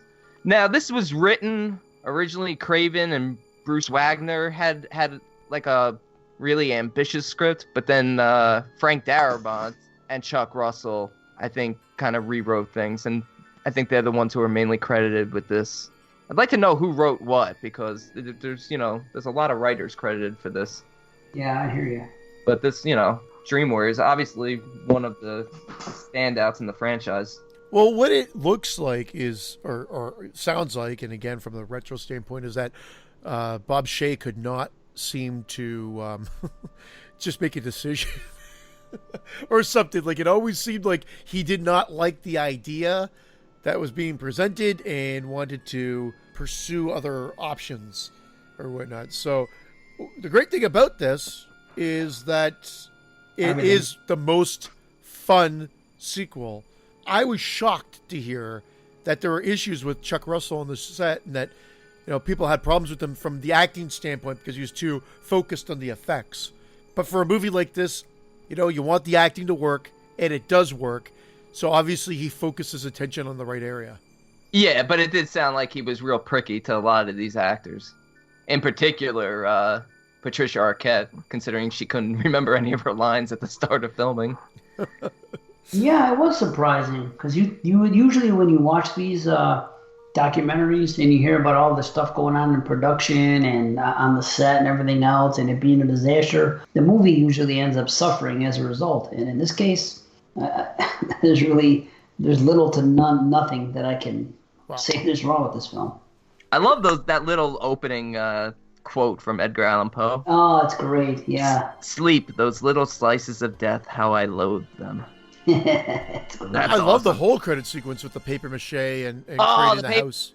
Fantastic. So cool. Not only that, her building the house almost feels like we're back to part one, where now she's constructing the house, whereas in the first one it's Freddy constructing the glove.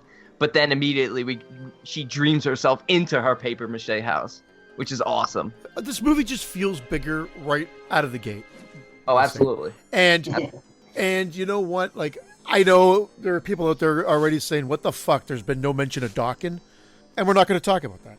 I'm just kidding. Obviously, we know if you had the VHS, you had to watch the fucking video before you even got to the movie.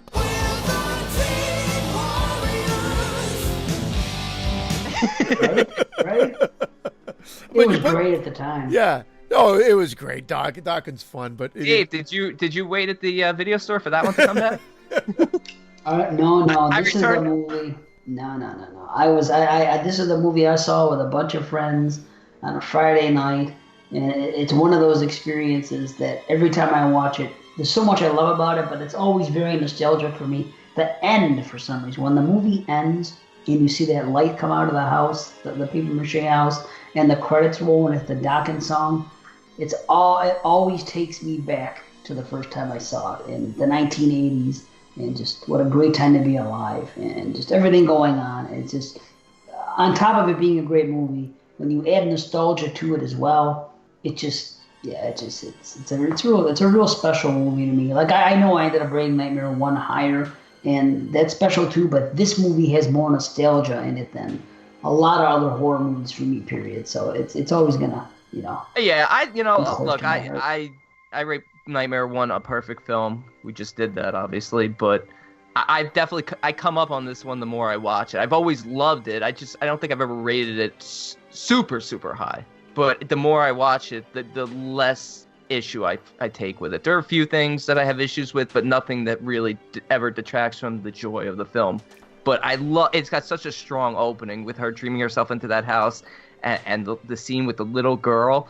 And it was interesting watching the Never Sleep Again documentary, hearing about how originally the special effects guy built a little girl dummy in sort of the form of like an Auschwitz girl, and how they just thought it was just so fucked up, but they actually showed it in the documentary, and man, that thing looked absolutely amazing. I kind of wish they had used it. Not saying that the skeleton is just as creepy and effective in the film, but man, if they had that in there, holy fuck. I agree. That would have been even more effective. You can tell it's fake too when she's running with it. Yeah. Looks like a fucking doll. Yeah, it shrinks immediately. But still, it's awesome. I like how she's running in the mud, and it really feels like a genuine dream. Because that's one of the things that happens in your dreams. I've had those dreams many times. You just can't seem to run, and the last minute you get away, and then The only thing that looked a little sketchy was when she goes into the room and sees all the bodies hanging. Oh, I've never had an issue with that either. I don't have an issue with it. It just looked a little fake. I mean, I know it is fake, but it looked a little too fake. Well, I'll tell you this about this movie real quick, straight up. This is one series. I don't know how many movies you can say this about, where you can go from 1 to 3 and not even watch 2. And I was just about to say that. It's like they ignored 2. Like Isn't that something? 2 did not exist. And it's kind of like Friday 4 to 6. You really don't need 5 in there for any plot devices. For one reason only, because of a throwaway line that you've been locked up in some mental institution since or something, and because at the end when he's with Horace, you get the impression that they escaped a place where there's mental. You know what I mean? But it's almost throwaway. So I hear you. But there's absolutely no tie-in whatsoever to fucking part. Yeah, that's because they brought, Wes Craven sort of came back for a little while and at least got Heather Langenkamp to come back before he departed this film. So best move ever. Because absolutely. Her coming back with the fucking white in her hair. Yeah, okay, she plays... it's a little leap to accept her as a character that she is, but because of her past, you can believe it. She's a hotshot grad student in dream psychology, and now all of a sudden she's brought into Weston Hills to assist with Dr. Gordon, who hasn't started working for Jigsaw yet. Well, and that's the thing about this. We talked about the fact that Chuck Russell focused on the effects, and there are some great fucking effects in this. But let's not forget the characters, and that's what makes this movie great. Yes. Is that they're all likable characters, yes. And this is why I probably, when younger, probably watched this one more often than the original. But now over time, I'd say I've definitely seen the original more than 3. But back in the day, I played this one over and over and over again. Part of that was because of my crush on Taryn, but also I loved the marionette kill and what happens to Phil, because that scene is disturbingly gory and effective. And also what I was alluding to when we were talking about part 1 also fucks around with what's happening in the dream versus what's happening in real life. And this one reverses it. So what's happening in the dream is he sees himself with his intestines, his veins being popped up, marionetting him through. But in reality, he's sleepwalking. And that's what the people are seeing in reality. And I wish it was reversed and played out like the original. Whereas in reality, that was what was happening. No shit, huh? And in the dream, that's what was happening, to be honest. Because that's kind of what it was set up in the original. I know why they play around with it here. But really, at the end of the day, the nurse never sees him. And then on top of it all, in that same sequence, he goes through a fucking door.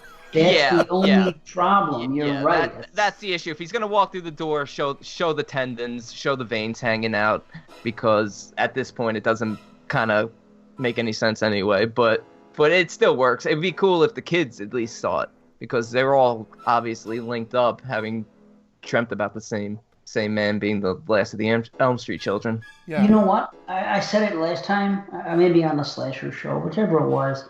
I mentioned that when I remember being young and seeing it the first time and seeing Phillips kill and saying, we're on to something new here. This is a new territory. It blew me away to see that kill. I'm like, we've never seen anything like this before, and it blew me away. But this time watching it, there's actually a precursor to that even before. And it's actually quite brilliant the way they set it up, because I'm talking about Kristen when she has that quote-unquote suicide attempt. When she walks into the room, the handles for the faucets come up and they turn into fucking Freddy's gloves. Yeah. Yeah, and then on top of it, then to take it a step further with, okay, that's Freddy and this happens and this, then they have the slit wrists, and then the mother comes in, it's like, oh, okay, so Freddy's going to make it look like they're trying to off themselves. Which, why would he care? I don't know, but I mean, it's still fucking cool. So and that slit wrist looked amazing. Boy, doesn't it? Slit wrists always looked amazing. I found it looked better, funny enough on video. And now that you got the clarity of DVD and, of course, now Blu-ray, that you could see a little bit more of the prosthetic. It sticks out a little bit more, but it doesn't take away from the fact that that scene is kick-ass. And the whole suicide angle, I think it's timely, whether it be back in 1987 or today, and I think adds another layer to this movie. Yeah. It is great, and we're back to actual dreams. What I said lacked in part 2. Kids go to sleep, kids dream, kids get fucking killed by their boogeyman. Pretty simple. Yeah, and they tie it back in with part 1, because in part 1, Nancy makes a reference to the in the sleep clinic. Why don't you give me something that'll keep me from dreaming? And the doctor says dreams are important. And of course, Cinch introduces the whole hypnosil. Nipidolsil. Nipidolsil. Sorry, on TGIF 13, we always screw up the name. It is Hypnosil, yeah. It is Hypnosil. How about fucking the doctor looking at that pill so obviously? Could you imagine he would do something like that? I really noticed it. I've always noticed it, but you see, if a girl spills something out of her pocket, out of her purse, and you grab her pills, are you really going to turn the fucking thing over to look to see what fucking medication she takes? Vagisil.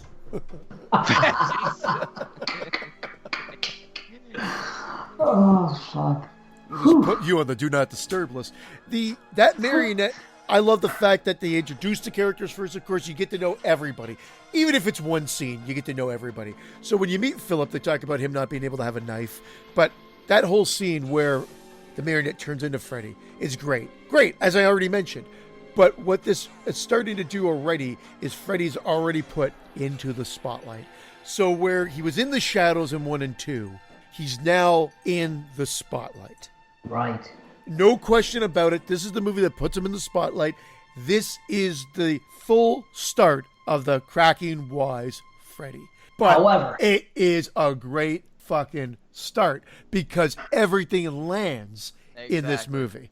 It's not overkill. And literally 40 minutes before he speaks a word. Where you look at the sequels, fucking 15 minutes in, he's cracking some fucking wise. It's a boy! Right, dude. Dude, none of that happens here. He's, okay, what's the matter, Joey? Feeling tongue-tied. He says a thing, but then later on, he says something where I could tell the difference between that and what comes later. That scene with, what's his name, Will, when he's talking to him, and he goes, but when you wake up, he goes, it'll be back in the saddle again. I love it. But I love this movie. I love it too because of the delivery of it. It sounds like Freddy from 1 and 2. If that would have been in something 4, 5, or 6, he would have said it like, "It'll be back in the saddle again." Yeah, he hams it up.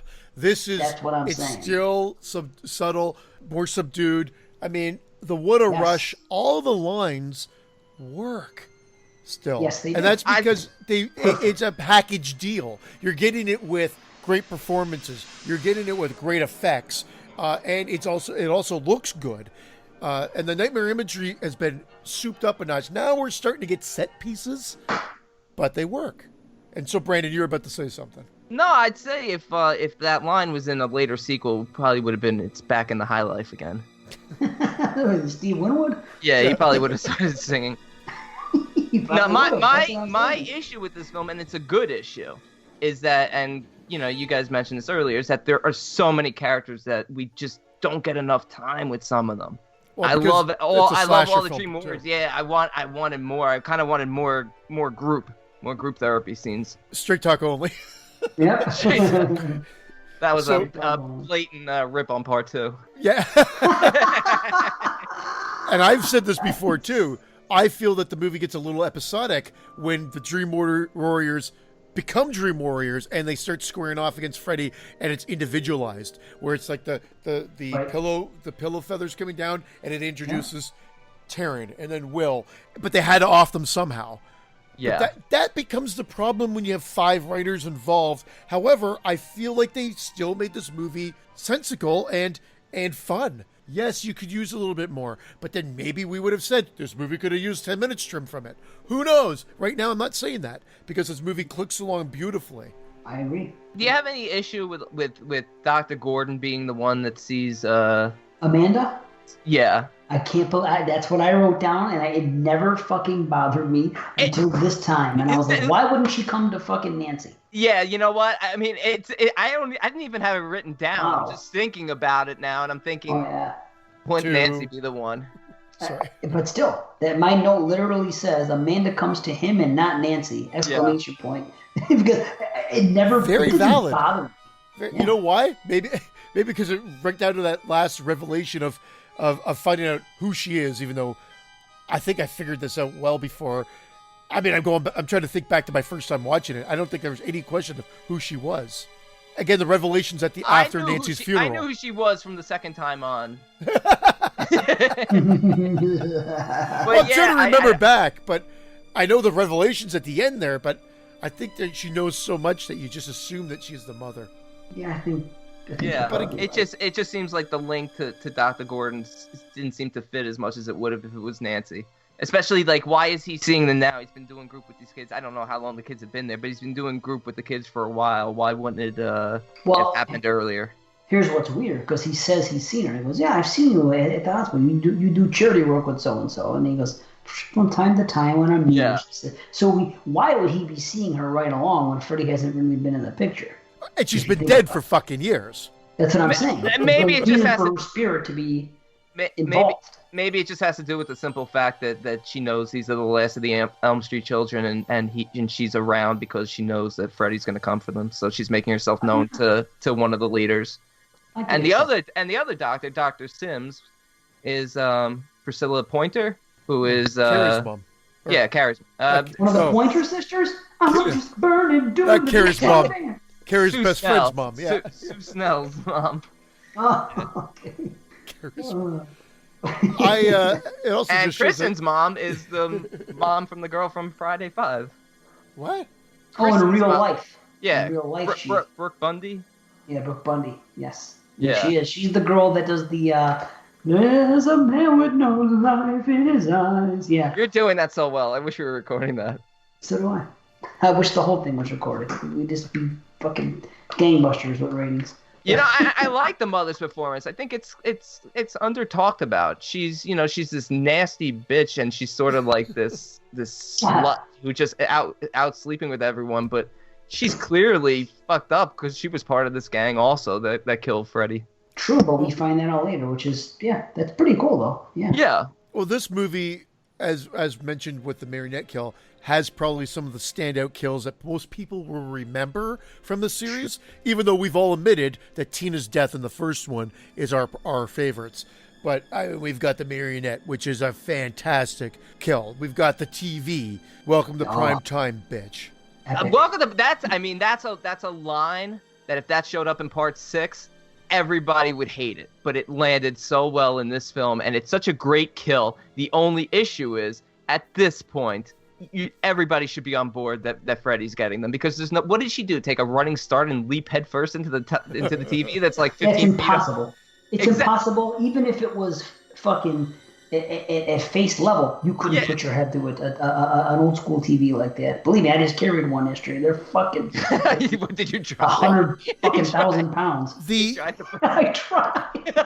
He's like, believe me, I fucking tried. What's Lawrence Fishburne's character? I've seen the movie 1,000 times. Max. Max is the one that sees her, and it is a comical reveal. Like seeing her floating up there with her head in there. They could have easily had her on the ground with the TV on top of her. Maybe it would have been as comical, I don't know. But if there was blood pouring down her, we still saw what happened. And I think that would have been a more realistic revelation from a Max standpoint. Because you're right, then you would have gotten that run-up start reaction, because it's such a bizarro way to find someone dead. But it is such a great kill, and so fitting. And I love the whole Dick Cavett scene. And I loved hearing about that. Fuck what you think. Yeah. I loved hearing about that he actually got to pick Zsa Zsa Gabor as his guest because he hated her so much. Amazing. What did you think about it? That's what that was awesome. Oh, she's such a fucking crazy woman. And that's it. Like, you have Freddy killing Zsa Zsa Gabor in this movie, saying, who gives a fuck what you think?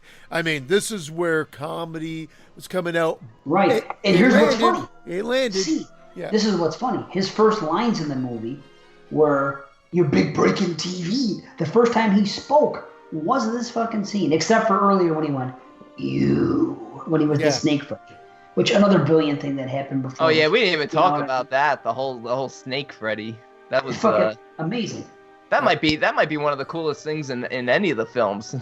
It's funny. I hate when it pops up initially on the carpet. It just looks a little phony. And I know they were worried about it looking like a penis in the film, I guess. But the way they shot it, you don't really get that vision of it so phallic. I agree. Yeah. Sorry you're upset about that. Yeah. Sorry about. You know what I think is cool about the marionette, about that whole thing, is the Freddy. You never ever see it. I want to see that thing marketed. I want to see that clay Freddy. When it hops down, the way it looks, when it cuts its fucking the ropes, and it hops down, it's that clay Freddy. Why isn't that a thing? How come NECA Toys doesn't sell the clay Freddy, or you see it on a T-shirt or a poster? It's not marketed at all, and I think it's fucking awesome. We should do that. It's coming down. Yeah, we're get the licensing for it. Exploding Heads presents Clay Freddy. I don't give a fuck. Drink a Timmy's. I don't give a fuck. Drink a Timmy's. It's our merchandising segment. We can do it. We'll get a cease and desist letter from New Line Cinema, and we'll stop selling it. But we'll still get it out there. It won't cost us anything. Somebody out there that's listening, give us a Clay Freddy design. Yeah. How's that? That we're gonna steal from you and market it ourselves. No, well, we're gonna make fucking 3 cents a shirt, whatever, you know. But yeah, Clay Freddy. I always wanted to talk about that because I think it's really cool. Is this Andrew Dice Clay Freddy?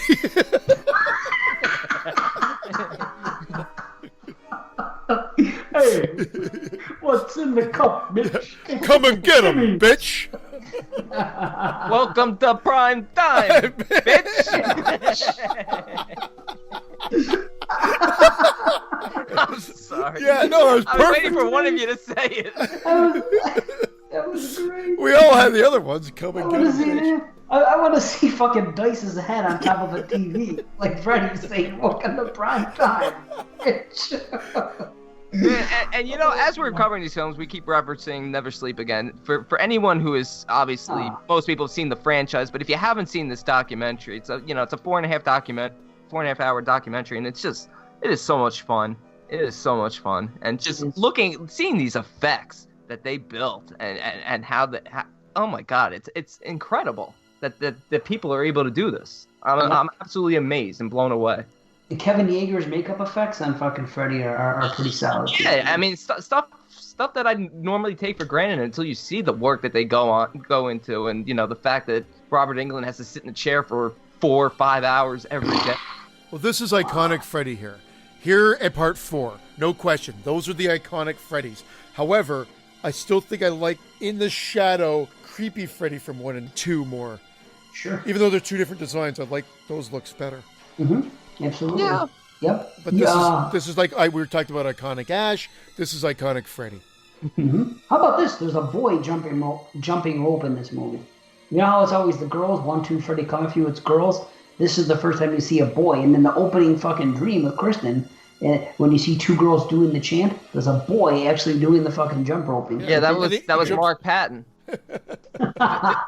they shrunk him down. Yeah. He's wearing the glove. This is how disjointed this talk is, because I'm going right back to the beginning. So you're talking about you like you did, and I mean, again, to give Freddy an introduction, the little girl goes, "Freddy's home," and you hear it, and then all of a sudden they pick her up, they start running, the music kicks in, which is great music, and then you see the shadow of Freddy come out against the wall, and again, it's such a build up to it before you see him round the corner and come out. And I love the way he rounds the corner. He's going full speed. And if anybody remembers the old VHS of this, because I checked it out on my DVD, and it feels like they fixed the sound. And I may have talked about this before, but when Kristen screams, when she's running and trying to get herself out of that sticky muck, and she goes, "Rah!" It always, like, the scream, like, almost looked like it blew out the sound design there, and it almost it went kind of distorted. Always on the VHS version, and I've not noticed it now, so they must have fixed it. But if anybody remembers back in the day, I always thought her scream kind of sounded distorted. almost. Yeah, I don't remember that. Side note. It's been a while. But I like the fact that we get our main theme back. Yeah, and we get that main theme back, and the soundtrack is somewhat different. It's Angelo, what's his name? Who does soundtracks? Badalamenti, who does the David Lynch films and does the other different ones. He's another accomplished guy that does. They get another solid guy doing it. They still don't go full on. It's still good. Here's something I don't buy in this movie: how the relationship would completely fall apart between Nancy and her father, just based upon the way they reacted in part one, how she was deaf. Because I have a daughter, and I see the way how overprotective he is of his daughter, and how he stays late on the case to work on it, and they're separated, so he tries even harder, and he loves his little girl. And I don't think anything, and who gives a fuck? His ex-wife dies, who he didn't seem to care very much for in the first movie anyway. Why would that turn him into fucking that? And why would he, you know what I mean? I could never see that happening. I liked it, and you just segued into what I was about to say next, which is, and John motherfucking Saxon comes back again. And that's what makes, it's a great continuation of his character. Something that this movie, this series actually does well a few times, and specifically with him. And I love the fact that he's obviously, something went horribly sour. Maybe the realization of the fact that he saw something fucking come back, but he's not willing to admit that anything did, because he does say to Nancy, you've always had a little trouble realizing that Fred Krueger's dead, but he's also a security guard now. So shit's hit the fan, and something, his life has gone south. So he's become Marge. He's become a drunk sort of mess. Yeah, but why? His ex-wife died. He didn't even give a fuck about her. His daughter's fine. He's fine. He realizes his daughter was right the whole time. She was asking for help, and it's his doing. He's the one who led this lynch mob in the first place. He's the reason all these Elm Street children are dying. Yeah, but now she's fine. Be happy. Yeah, but he's not. He's not. He's devastated. Yeah. And she still loved her mother. She still loved her mother. One of the last scenes in one with her and her mother, her putting her to bed, was almost very, very nicely done. Almost like forgiving her in a sense, like finally understanding where the mother's coming from. And there's a line there. Sorry, Brandon. Yeah. I'm done at that point. Go ahead. Well, are you sure? I apologize, but there is a line that they say when they're in the bar. Oh, Sweet Pea, why are you coming to see me? I thought you hated me. She's like, I never said that. It was you that, or whatever. And he said that you're trying to forget me. Yeah. I thought you were trying to forget me. She's like, you're the one that's trying to forget, because it's fucking. So I think it's just like that, the security guard uniform, like we have to put the pieces together ultimately. Yeah, I know. I just don't buy it, because I saw the way he acted towards her in part one. It reminds me of what I do for my daughter, and I can't ever see anything that would make that happen. That I'd be, I wouldn't be talking to my daughter anymore. That's you. I don't know. I know. I've always bought it, actually. I've never had an issue with that. I'll tell you what. You know what I want to do since I watched this yesterday? I've never done it before. I want to get a shot glass and a beer, and I want to fucking get. You guys ever do that before? Have a shot and like sip on the shot and chase it with a beer? I think I want to do it one day. I think I've downed a shot and chased it with a beer, but it's not something I do often, because I'm not big on shots. No, I don't drink much. Yeah, I'm not big on shots or beer. I'm not big on shots, but I mean he was sipping on it. He had a shot, and he just he would take a sip of the shot, and then he would drink it. I'd rather have a little bit of what Taryn's having. The open source. Oh, I tell you, you know what I think. This is all hindsight, obviously, because it's such a great film. But maybe the first time they go under hypnosis and they discover their powers, maybe if they had, besides Joey wandering off and getting captured, maybe if Taryn and Will also went off and got captured, this way we maybe get to see a showdown with them and Freddy, maybe more elaborate. Yeah, but why be captured? That's something I took issue with. I never thought of it until this time. Yeah, he fucking kills. Why would he hold Joey hostage? He's holding Joey hostage because he knows Kristen has the power to bring them in, and he needs all the Elm Street children, so he's going to use them as bait to draw them in. It's a bait thing again, yeah. Yeah, he get them without doing that. He killed fucking what's his name? He killed Phil and fucking Jennifer just fine without fucking having to bait anybody. He's Freddy Krueger. He can fucking get in their dreams and kill them. Why is he got to play a game? I agree to an extent extent, but I kind of just I've had no issue with it. It's just not an issue. I just noticed this time thinking, why is that necessary? Yeah, I just wanted more in terms of Will and Taryn when they finally have their showdown. I just thought it was a little rushed. I liked all their dream powers. I think they all related very well. I just wish we had a little bit more time with them. In retrospect, yeah, it does seem rushed, but I remember seeing it the first time, and I don't know, the movie clicked along at a good pace, and that was just something that was really cool.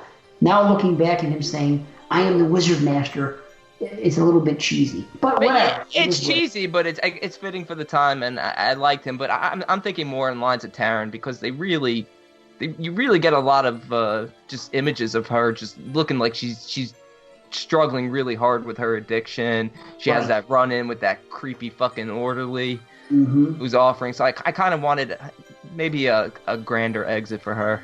That's true. Well, her head was supposed to explode, I think. No, I know that, and you know what? You're right, it was. They showed the effect. They showed the effect failing. They should have probably just put a hot dog on top. It would have. And a parakeet. But I actually didn't mind the way it looked now because I kind of like how it was really creepy with the vein. You see the vein starting to really pop up. Yep. So the head explosion wasn't completely necessary, but I just mean in terms of I don't know, maybe I wanted a longer battle. You know what I want to know is all the kids had these superpowers. Why didn't they turn to Nancy and Dr. What's-His-Face and go, "Hey, what's your superpowers?" Right. It's true. They're the kids, but they're in the dream too. Why couldn't he be like, "I'm like a well-respected doctor"? Oh, fuck Dr. fucking Chenard. Yeah.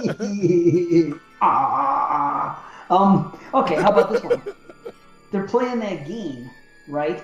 And he makes Taryn say, "The Lord of Elric, God of the Elves," or whatever the fuck. I Demon be banish gone. you. Yeah. Demon be gone. Okay. Guess who does Will always play that game with? Or so it seems. Joey, the guy that can't speak.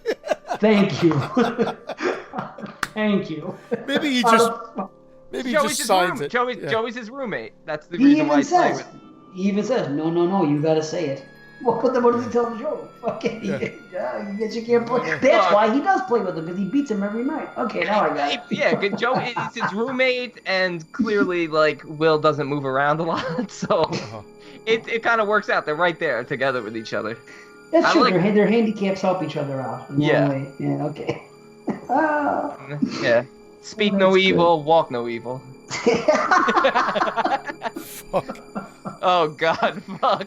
Oh, fuck. And there goes our handicap audience. We never even mentioned Kincaid, and Kincaid has some great lines in this as well. He mutters a lot of them. He mutters them? I find sometimes he's hard to understand in certain scenes. Have a nice stroll, asshole. I love that. I say that to this day all the fucking time. Have a nice stroll, asshole. I say it to my wife. She says it to me. Fucking, I always say this. Yet they shut the door when they went to bed, and then he just walks right on out of there. I know. They make a big deal about it. I know. Yeah, he does. Kincaid is great, though. The fuck you will. He says it. He goes, fuck you. You sit down. He goes, I love it. Kincaid's great. Go down, motherfucker. I do like how they expand on the mythos as well. I don't think we even got to here. We talked a little bit about Amanda Kruger, but we get the nun. Then we find out that she's Amanda Kruger at the end, and she tells the backstory of Freddy. Some people hate this, but I like the bastard son of 100 maniacs and awesome whatnot. I love that shit. And then who hates that? I never. What? Because I think it says it further.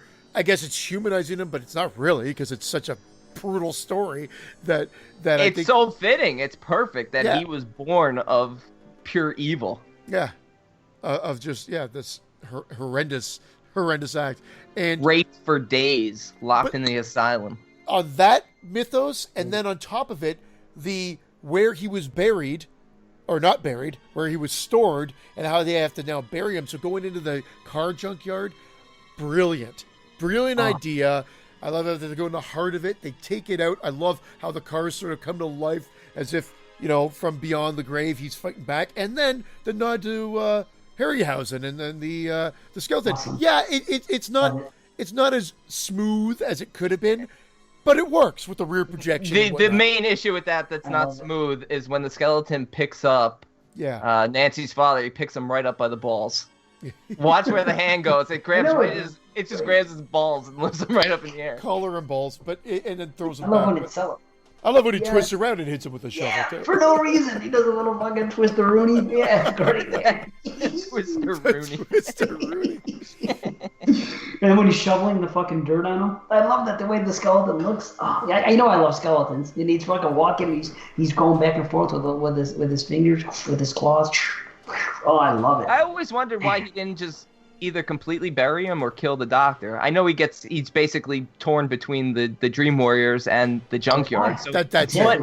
That is it. But I get the impression he was drawn away from the Dream Warriors to go to the junkyard to defend his bones, which he does. But why doesn't he kill him? So this way, then he could just go back to Dream Warriors and not worry about the doctor finishing the. I think he might think he did do that, and then the doctor, of course, was just knocked out, and he wakes up because he's got the blood coming down. Yeah, but he throws the dirt on him, but leaving his face completely uncovered. Just a little dirt on the upper lip. True. Okay. How about those mini 4 spheres? points off the top. 4 out of 10. I was thinking of Phantasm because we watched it not too long ago, all of them. In that part when they were doing the hypnosis with those ball things that go back and forth and all those little mini spheres, they totally remind me of fucking Tall Man's balls. Tall Man's balls. You're making my mouth water. Okay, so this morning I had to finish part 3 just to finish the last half hour. So I'm getting ready, and I go, Francesca, I said, you're in luck.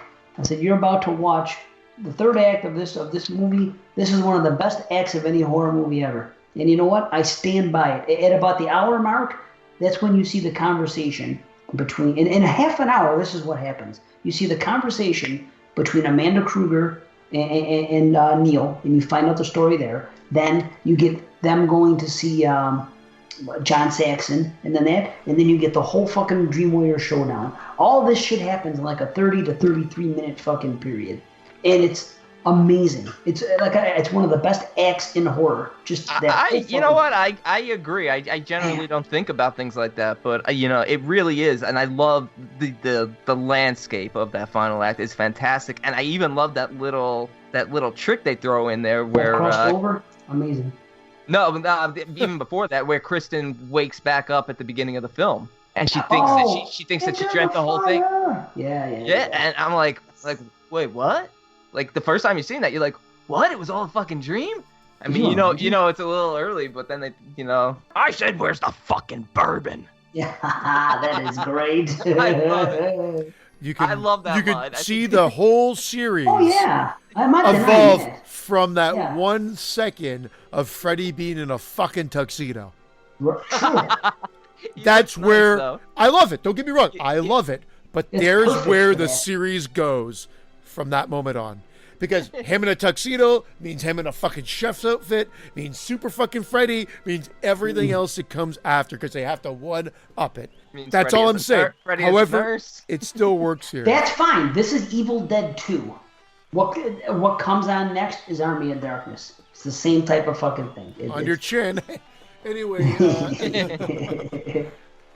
But there's a lot to love here. It's a great movie. I've played around with it, and one time I did say it was a little higher than the original. However, I've stuck to the same rating that I gave this when we did the 50 slashers, to be honest. I don't know if you guys... I've come up a half a point, actually. I've always been the same. From what I think I gave it the first time, because I find no issues. I like the characters more and more that I watch it. I like the way it plays out. I really like the fact that Joey's voice is the one that saves him. I know it seems kind of cheesy, but it's fitting. It's fitting, when they're being sucked into the mirrors and. No, it works. It works really well, and I like the fact that a bunch of characters survived. And you referenced, Dave, earlier the old father crossing over. That was the heartbreaking, because you think they're gonna have this nice moment, and then not only then it's a trick, and then of course he kills Nancy, and I mean that's heartbreaking. Amazing. Yeah, oh my God. I forgot. 2 things I got to mention now. First, I did mention I made the joke about Dice saying, "Come and get him, bitch." But that whole thing where it's carved into Joey's chest and stomach is great. Oh, fuck yeah. Great, but you know that's going to be there for life now. And on a note that I forgot, and I'm so sorry to jump back to part 2, but I got to do it for a split second, is even after all said and done and love conquers all, isn't Jesse going to be probably investigated for possibly 2 murders, at the very least? Not according to Dave, because it was all a dream. That's it. But that's a side note. Sorry, guys. I just remembered that as I'm going back here, because these movies, that's the great thing about them. They live in the moment. And I love when Patricia Arquette says, I'm going to dream you into a beautiful dream. Oh, yeah, yeah. And when Nancy gets killed, it's emotional. I remember being emotional when I was younger. Yeah, dude. And that got me good, because no question, I don't think back then people were thinking it was going to turn into Freddy when you saw her father come down. Because he was in his old cop outfit. He looked fucking great. He floated down in like angelic colors. Like, yes, man. Yeah. Freddy and it was a very serious die. Yeah, exactly. He doesn't crack wise. He just says, die. And it's just heartbreaking. And at that point, she, like, you realize that she's been in 2 of them, and she was a kick-ass final girl in both. And again, that's why, the Nightmare trilogy with Heather Landekamp in them are, like, they all stand out to me. Yeah. I feel you. And I just want to mention the reveal of, his souls. The souls of my children. Good call. Fucking being introduced awesome. to her, So it was such a cool thing. On Halloween, the following year after this came out, my friend, you know how when you're kids and you have Halloween costumes, you try not to show them to your friends, especially if they're really cool, until you debut them on Halloween night. Debut. Debut. It's like he's got a curtain. Carpet. And here's David. Well, if you get a kick-ass costume, you don't want to spoil a surprise. You want to show your friends Halloween. Hey, look at my costume. Well, my buddy had this fucking costume that year. It was awesome. It was the fucking Freddy Krueger with the hat, but check it out. Instead of being regular Freddy, his face was the fucking souls all over it. I'll never forget it. I'll never forget going to his house and he came out wearing that thing, and I was fucking. Yeah, I was floored. This year, I plan on going as Rick the Meatball. You're fucking meatballs, right? We're about to get to him. After this, which an amazing fucking way to kill a villain. Take his fucking... This goes back to old school horror.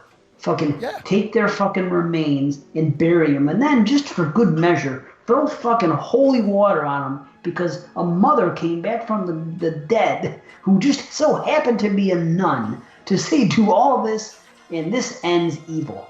And this really... He should have taken the bones to the cemetery and buried them there. The cemetery? What, like have a tombstone? Yeah. No, bury him with his mother so his mother can watch over him. But at least he consecrated the ground. And I wonder if he ever went back to get his license. I love that, and I know people. Amazing. I've heard people take some issue with it, but I do love the old-fashionedness of it, and it's good versus evil. Boom, and when he splashes it on it, the lighting effects are really well done, and then the appearing of the cross, beautiful. Yep. I've stuck at a 9.5 out of 10. All right, I'm still 10 out of 10. I was originally 8.5, I think, out of 10. But I've come up a lot. I'm gonna jump all the way up to 9.25. Nice. All right, that's cool. Well, it was already a Hall of Famer, and it stays there firmly entrenched. Nice. I have a feeling I'm only gonna go up more the more I watch it. Nice. Fun film. Definitely. Film. No, you have to have film with 2 syllables. Film. Fun film. Yeah. We got one more to get through. All right, you want to jump right into it? Let's jump right in. Yeah, let's jump. I don't believe in you. I believe in you. No pain, no gain. Yeah, let's jump. All right, Nightmare on Elm Street 4, The Dream Master. Jump the shark. Oh, stop it. I'm going to be cool this time. Yeah, you're going to be cool. Directed by Rennie Harlan, written by nobody, because it was not written. They started filming this with no script. Freddy Krueger returns once again to terrorize the dreams of the remaining Dream Warriors, as well as those of a young woman who may be able to defeat him for good. Are you sure? I'm positive this one had the script. It was part 5. that started with no script. No, I mean, this one had a script. This one was written by Brian Helgeland and William Kotzwinkle. Yeah, one of them was. No, I'm sorry. Yeah, they had a bunch of people, but I know Rennie Harlan had to add a bunch of stuff to it. I think it was a 12-year-old and an 11-year-old that wrote this script. I know, Dave. We know you have problems with this. We know you do, dude. Going into it this time, I said I want to go. I want to be in the new house. I want to be in good spirits and everything else. And I'll tell you what. Every note that I took this time, because I reviewed this for the Skeleton Crew a couple years ago, and I also reviewed it very early in my podcasting days as a guest on Cinema Beef. And on those two shows, I lambasted it, and everything was a question. This time, going into it, I tried not to do that. And I wanted to go in with a clear head and give it a fair chance and pull the most out of it I could. So this is not going to be as scathing a review as I've given before. So I could say that. I mean, what's my rating going to be? We'll get to it at the end. But I'll say this. This is everything about part 3. Okay? I'll say I've used this analogy before, but I have to say this at the start. Part 3, they took the ball and ran. They did what they were supposed to do. Part 4, they ran the ball into the ground. That's the difference. Everything that was great about part 3 that was like a 3 to a 5 or something is amped to fucking 11 in this film. It's like they had a good idea. The use of bitch. He used the word bitch once in fucking part 3. They uses it 3 times here. The woman says underlay one fucking time to her daughter. Get in the bed, underlay. And they make it her fucking catchphrase in this movie. Underlay, underlay, underlay. Fucking it was like one giggling girl. Yeah, you're exaggerating that too. Yeah. You know what it is? You know no, what I'm not exaggerating. This became the MTV version of Freddy. But it's that's still not my point. It's amped to 11. Everything good about the girl giggles one time in fucking and then every time you see a girl on a tricycle in this movie, she goes she does that fucking giggle. Everything they did is amped to 11. They did not control themselves. They took everything about fucking Freddy that was good and cranked it to fucking 11. That's the problem with this film. I hear you. However, I think they still did justice with this one, and then it starts falling off. But it's the kind of the beginning of the end, and the problem with it is because with this one, he was super icon. At this point, he was everywhere. This movie blew box office records away, and this became, and part of Brendan already said, part 3 led it up, but then you had like, it's the MTV version. You had a huge soundtrack to this movie. Exactly. True. And I would say that this movie has problems, but it shouldn't be shit on as much as it does. It is because it is a lot of fun. The biggest problem is the fact that they bring the Dream Warriors back only to kill them off in the first 30 minutes of the movie. And they did that because they're trying to build on the Dream Master mythology and open it up to be able to have Freddy kill more victims and be able to expand the horizon, so to speak. But it still works. But he's in full spotlight, and he's in full cracking wise mode in this. You are absolutely correct. It is all cranked up to 11, but it still, for the most part, works. I'm not saying there's not shit the bed moments. I'll tell you what. The first half hour, my good attitude stayed with me that I had going into it. I was fine. And the longer it went on, the longer it made zero. The second half of this movie, everybody is doing something in a dream, and we don't see one person lay down and go to sleep. You have no idea when someone is supposed to be a dream and not supposed to be in a dream. The first half of the movie makes sense, actually. People lay down, they close their eyes. Joey, Kincaid. Yes, it's ridiculous that they all happen to be asleep at the same time when fucking Kristen pulls Joey and Kincaid in her first dream. You have to fucking look the other way a little bit. I can do that as a viewer in a film. I can do that. But by the end of the second half of this film, it makes zero sense at all. And I really try this time, but they do not tell you at all when someone is asleep and awake. They're just jumping around, doing all this shit. They have all these magical powers for no reason, and they're not even asleep. I completely disagree. I think it's the opposite. I think at the beginning it doesn't make sense, and then it does, because at the beginning, obviously, Kristen's power is she can bring them into the dreams. So, of course, if they're all asleep, she can pull in Kincaid and Joey. She could pull them in. She could even pull them in if awake. In part 3, she pulls Nancy in when Nancy stands up. Nancy sits back down and falls into the chair. So she can bring them in when they're awake.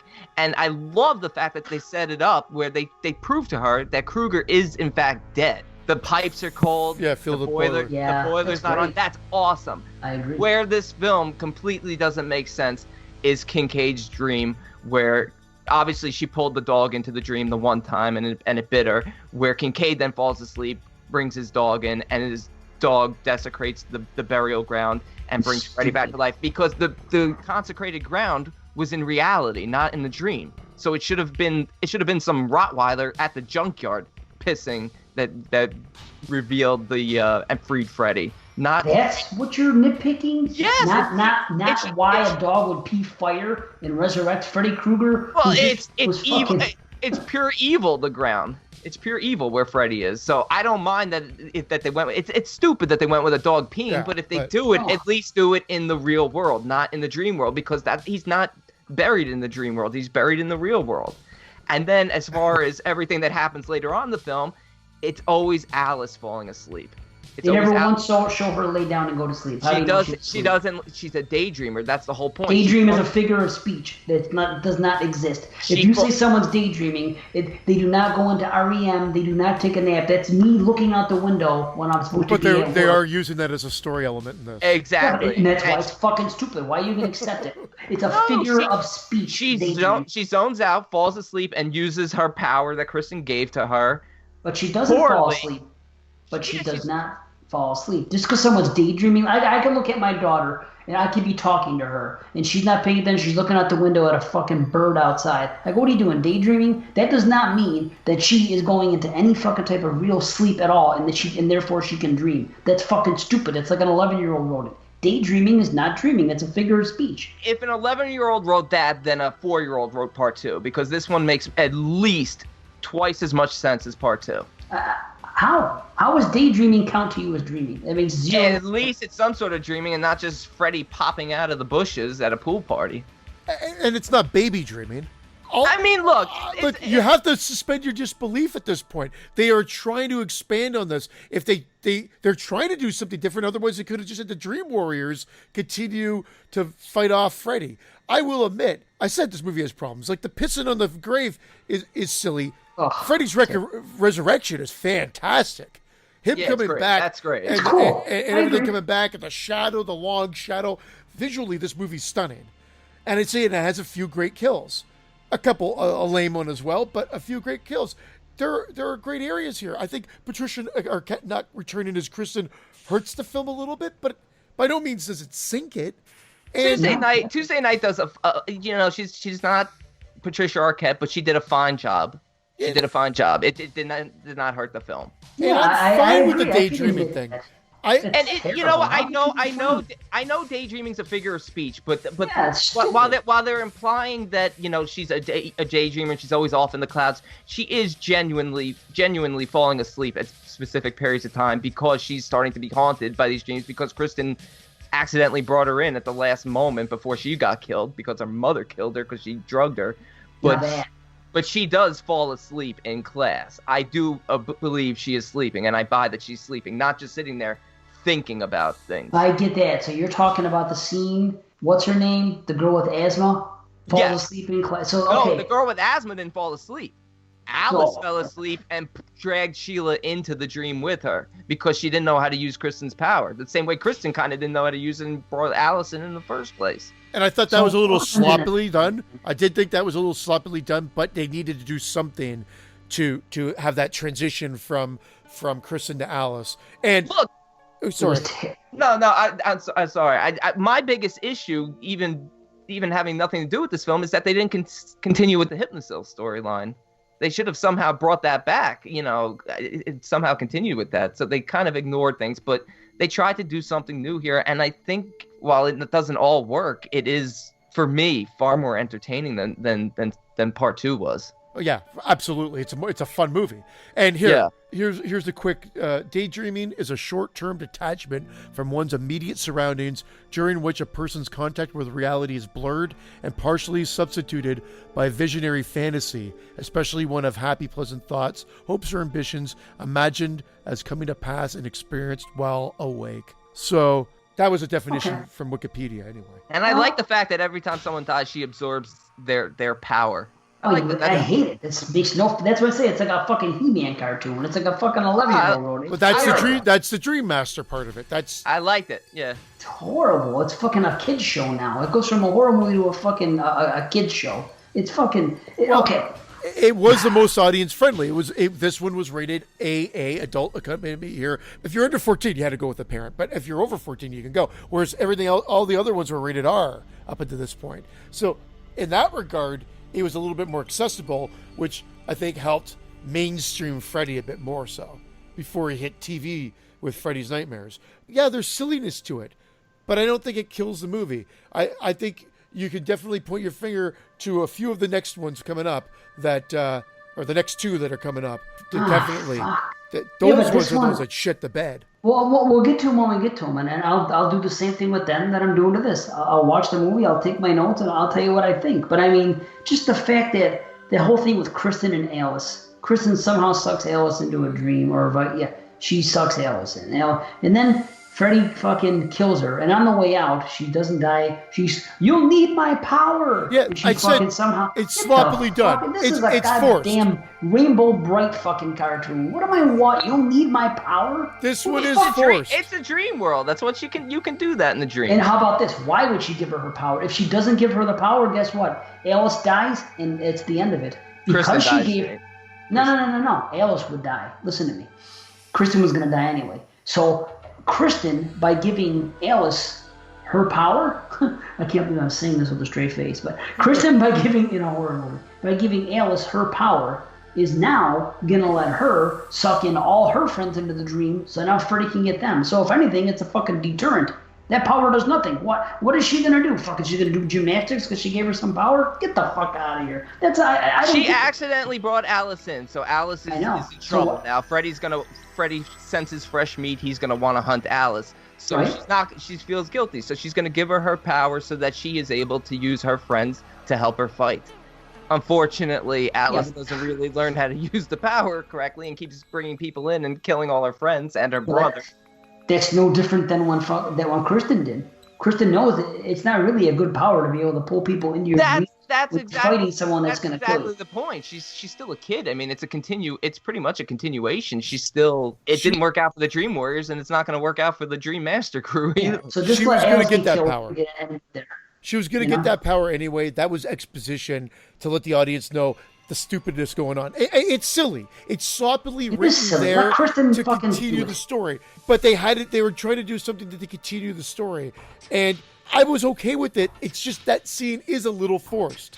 It is a little forced because there's exposition.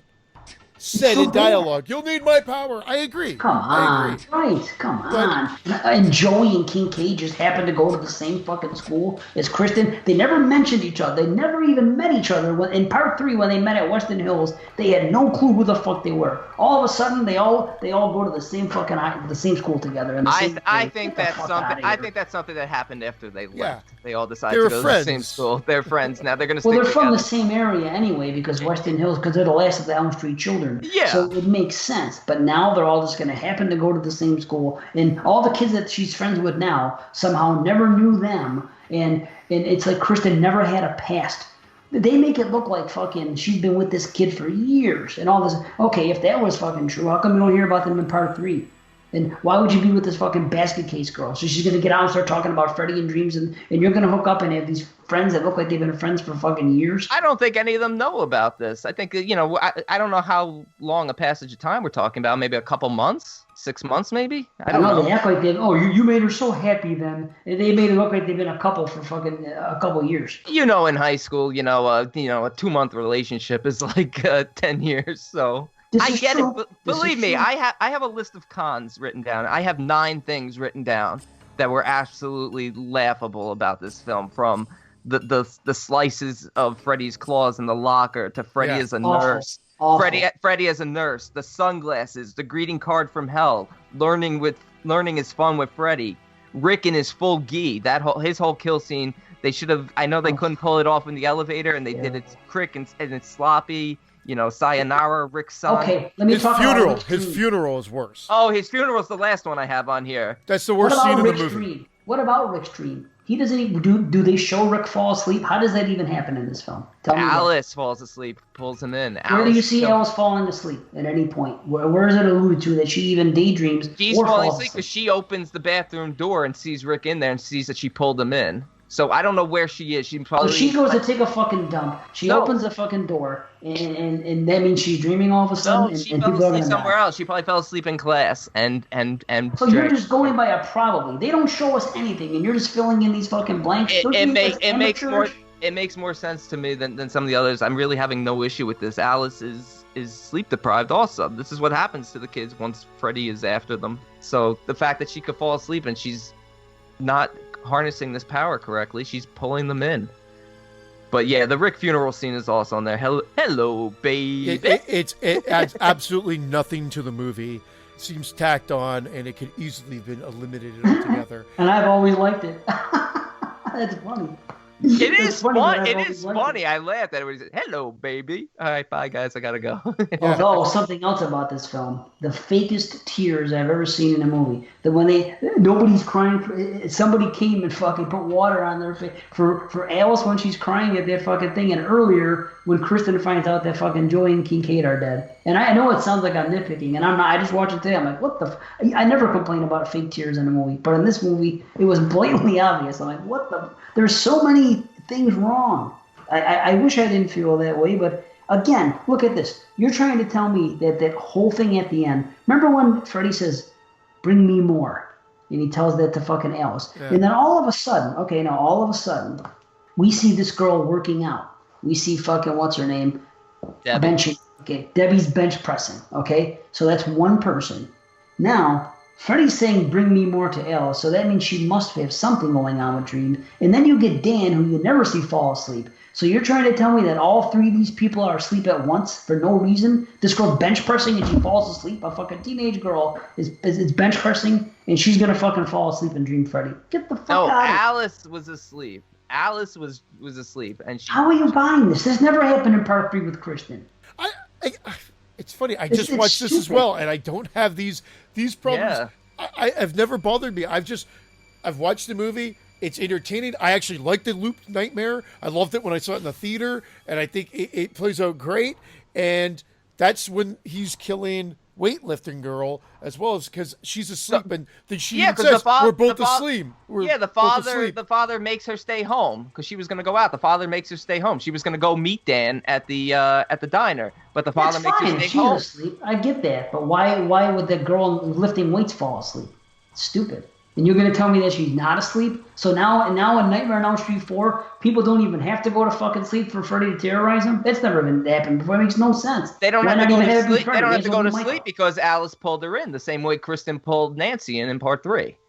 Kristen pulled fucking one person in one time. In I know. I know. They play it off like she puts her hand over her head and she's going to lay back and go to sleep. In these movies, you never know who the fuck is asleep. And how about at the end when she puts on everybody's clothes and this and that, and then jumps into a mirror? Are you kidding me? I like that. I love that. I love that whole. That's her arc. That's her saying she didn't want to see her reflection, and now she's taken a piece of everybody. She's become the ultimate dream warrior, the Dream Master, and now she's seen her reflection as she takes the friends' pictures down. They've got that guitar music kicking in. Dude, it's a whole getting ready sequence. Out of the commando and everything else. Great. I get that. Yeah, okay. So then she goes, "Get away from him, Krueger," and dives through the fucking mirror. There are sloppy moments. I didn't say there weren't. But this movie gets really shit on, and it's an entertaining watch. From start to finish, it's entertaining. And they at least have a showdown at the end. And at this point, for the first 4 movies, probably have the biggest climax of all of them. Let's say it doesn't have to make sense to you, Dave. I'm saying, but it's in the church with an actual fight scene and like a showdown. Karate. Fucking a karate chick. Combination of things. Kristen was a karate chick, so she absorbed that. I like that. The Dream Master rhyme was a little silly. Evil sees itself and dies, but it created a cool final kill to show Freddy the evil he is, and for him to like kind of just fall apart, and then the souls rip him apart, and that's great. Fantastic. Yeah. But Dave, I would say, for me, I don't know, the same way I was kind of having issues with trying to make sense of part 2, for this one, when anyone was dying, it was just a case, for me, it was just a case of Alice somewhere sleeping and accidentally using this power to pull her friends in. Unintentionally. Show it to us. I know. Yes. I know. Come on. Somewhere sleeping. Even if you're going to use the lame fucking daydream thing, how about show it to us? So a series that we've seen for fucking 3 movies where people go to sleep and fucking the boogeyman comes makes a little sense, especially coming off the epicness of 3. If you watch 3 and then 4, which we all did, but that's the problem. That's the problem. We're comparing apples and oranges. Part 1 and Part 3 are such phenomenal films, and this film, like even though I'll probably rate it a little higher than maybe even Christian, by no means compares to those two. But I find it extremely entertaining, and I especially love the whole dream loop. It felt very In the Mouth of Madness. You know, that whole dream loop, the movie theater scene, beautiful. Where she's sucked in, amazing. And I absolutely love the very ending at the wishing fountain. I thought that seeing Freddy's reflection, that was cool. That was really awesome. And really kind of creepy, just knowing that the story's going to continue. It's not over. What's going to come, not necessarily the best stuff, but I just love the way you see part of his reflection and it shimmers in the water and disappears. I like that too. I like the set piece in the church, and at the end, that's cool. I don't like at all that we're supposed to believe that Freddy seeing his reflection is supposed to do a better job than holy water and fucking burying his bones. But whatever. That's like I said, that's a little issue I have too, and the whole dream with Jason the dog pissing. I mean, I can't even make terrible sense. It's a mess because my daughter thinks it's the most ridiculous thing. She's 12 years old. I showed it to her at the other. It is ridiculous because it doesn't even make sense because it doesn't even happen outside of the dream world. So it doesn't. Not to mention, I know.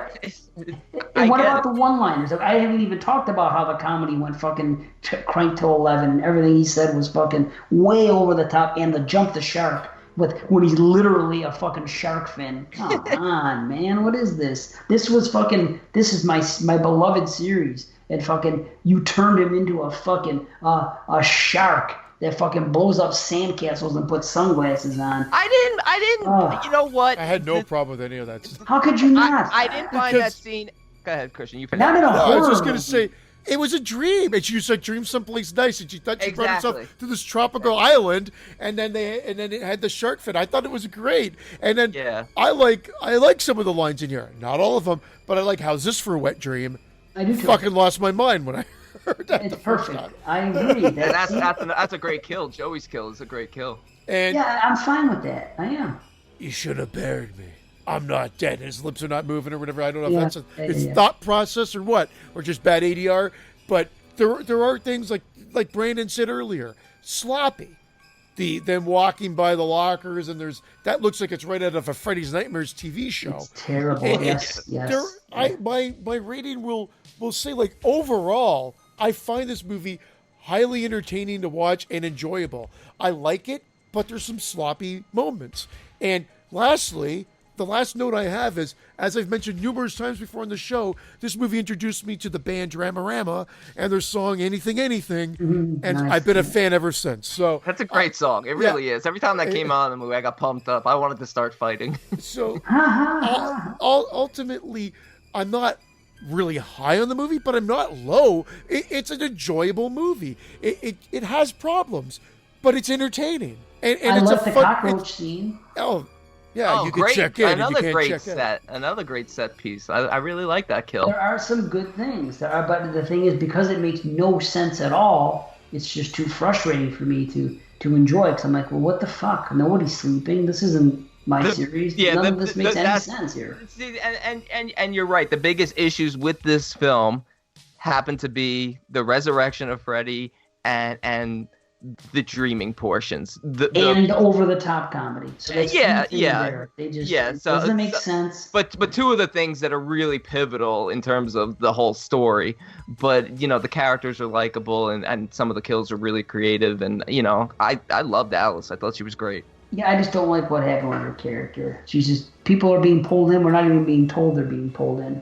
I don't know who's asleep, who's awake. It doesn't work for me. See, and that's how I felt with part 2. But for some reason with this one, it seemed to just, because they mentioned that she's a daydreamer, and it just kind of says, kind of said to me, okay, she's kind of falling asleep here in class and just zonking out.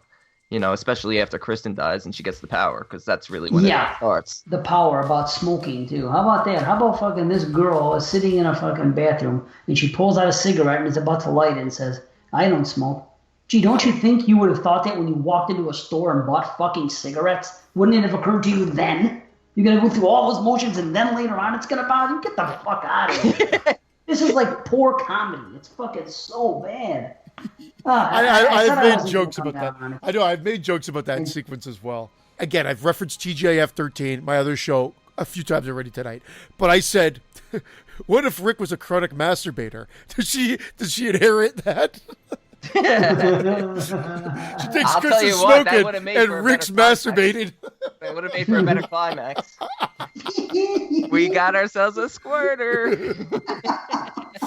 I don't smoke, but holy shit. Oh, man.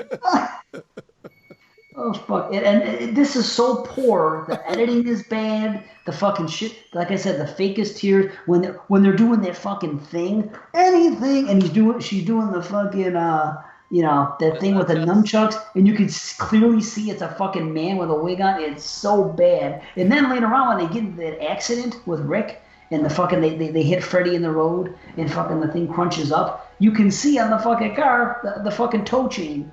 And a fucking Hollywood movie like this, they didn't think to edit out a fucking toe chain on the back of their vehicle that they saw. This is still considered an independent film, actually.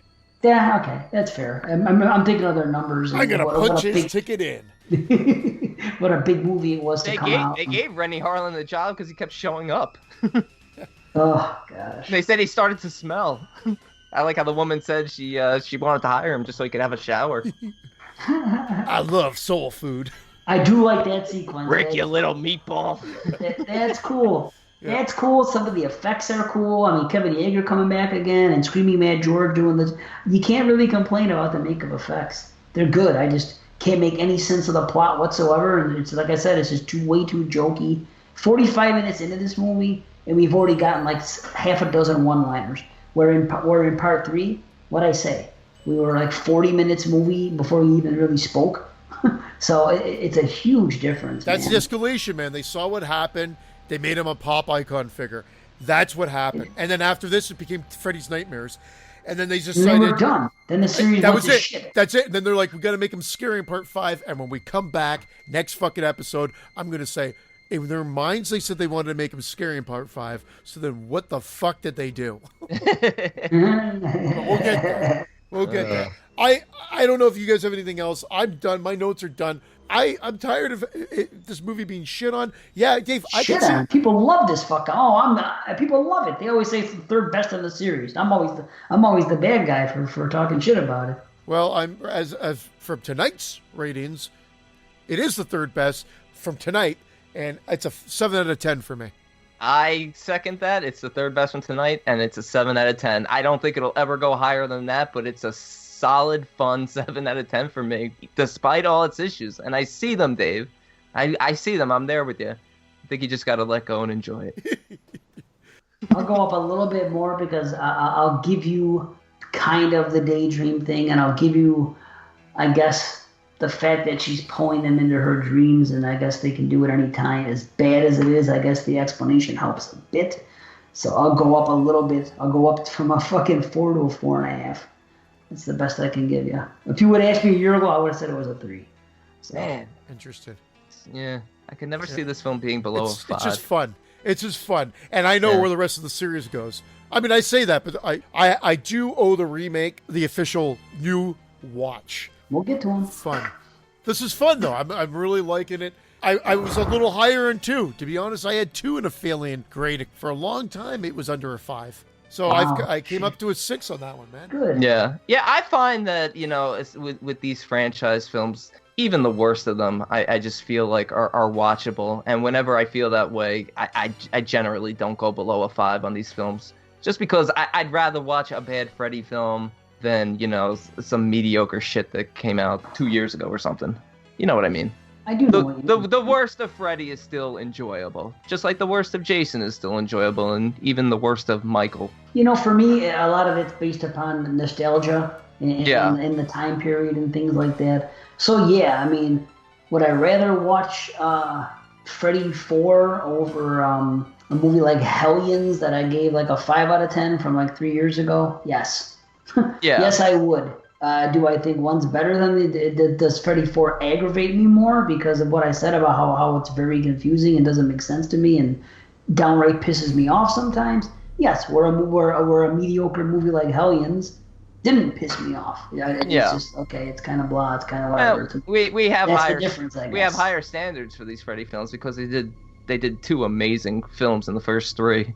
Yeah, it's pretty good. Yeah, I've had this discussion with JP before, and he's like, he thinks, maybe you're harder on them because they're franchise films. And I'm like, I don't know. And I think we'll have this discussion with these ones again and with when we do Friday.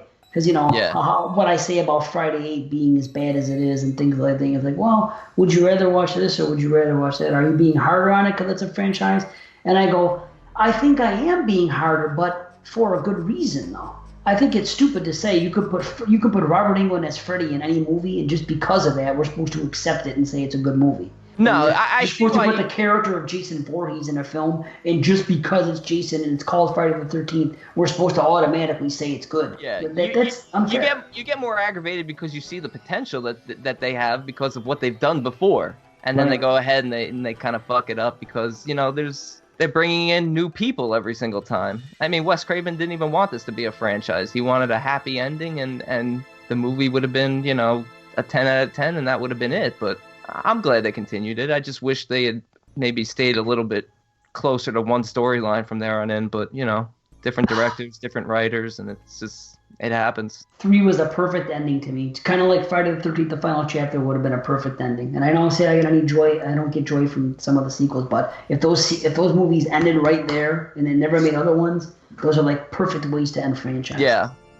But whatever. Yeah. Here we are. And we're having fun, and we'll do it again next time. Yeah, that was the first 4, and I'm looking forward to doing the next. No doubt. No doubt. We'll all at least probably be closer to the same page. Although we were for this show until this one. But I mean, I tried not to be so negative. And because I started being, because Brandon was so pro, I got on the fucking defense. I just wanted you to enjoy it. I really did. I was very happy to hear because Christian mentioned earlier that he had changed his tune on one of the films. And I wasn't sure if it was 2 or 4, but after we gave our ratings for 2 during our break, I said, Christian, all right, we both came up on 4. Because I don't think I was ever this high on 4 either, but it's been a while since I've watched these later sequels. Again, I stick to 1 and 3. Those are the ones I watch. I mean, I loved 4 when I saw it in the theater. When I was, I guess I would have been 14 years old, and 14 or 15, depending on when it came out. And I remember loving it. You guys were lucky getting to see these in the theaters. My first one, I've said it a million times, is the next one we're going to do next week. Part 5 was the first Nightmare I saw in theaters. Was the first horror movie I saw in theaters. That and Freddy and Jason Takes Manhattan. Yeah. They came out 2 weeks apart, July 28th and August 11th of 1989. Well, I hope when you watch Part 5, you give it the same excuses that you gave Part 4, because it's the same exact thing, basically. There's no difference. What you're going to say about the teens falling asleep for no reason, they do it in Part 5 too. But now that you said, hey, she can pull them in any time, then I hope you apply that to next week's show. So we shall see. Yep, keep that in mind when you watch it. I will. I want to see if you have a 7 for Part 5. You know what? I got to be honest. The 7, and I could say this with 100% confidence, the 7 is more of an entertainment rating than anything. For sure. Because if you start nitpicking and taking points away, take a half a point away for this, half a point away for that, it would definitely be lower. But and I recognize that 7's high, but it's a genuine 7 enjoyment factor for me. So I can dig it. That's cool. all I got to say about that. Let's get the fuck out of Dodge. Good call. All right. We're in a car dealership? I haven't made that joke in a while. That's next. Somebody liked it. I forgot who. Somebody told me they laughed their ass off the first time they heard that, but the first time. Yeah, tonight's was a little forced. Tonight was a little bit like Freddy 4, huh? Underlay. She does say it. She does say it 3 times. She says it once in the first one. She's such a bitch, and then she kills Kristen. You That's should a gut-wrenching scene. She's trying to get to the phone to call Alice. Yeah. Can't get there. The room is spinning. I like it. Entertaining. Yeah, we already rated the damn thing. All right, I'm rating it again. 7 out of 10. Let's go home. All right, let's go. We'll see you guys. We'll see you guys next show. Thanks for listening. We love you all. That's all I got. I got nothing to pimp. I don't know. Good night, talk to you everybody. guys later. Yeah. Good night, everybody. See you later.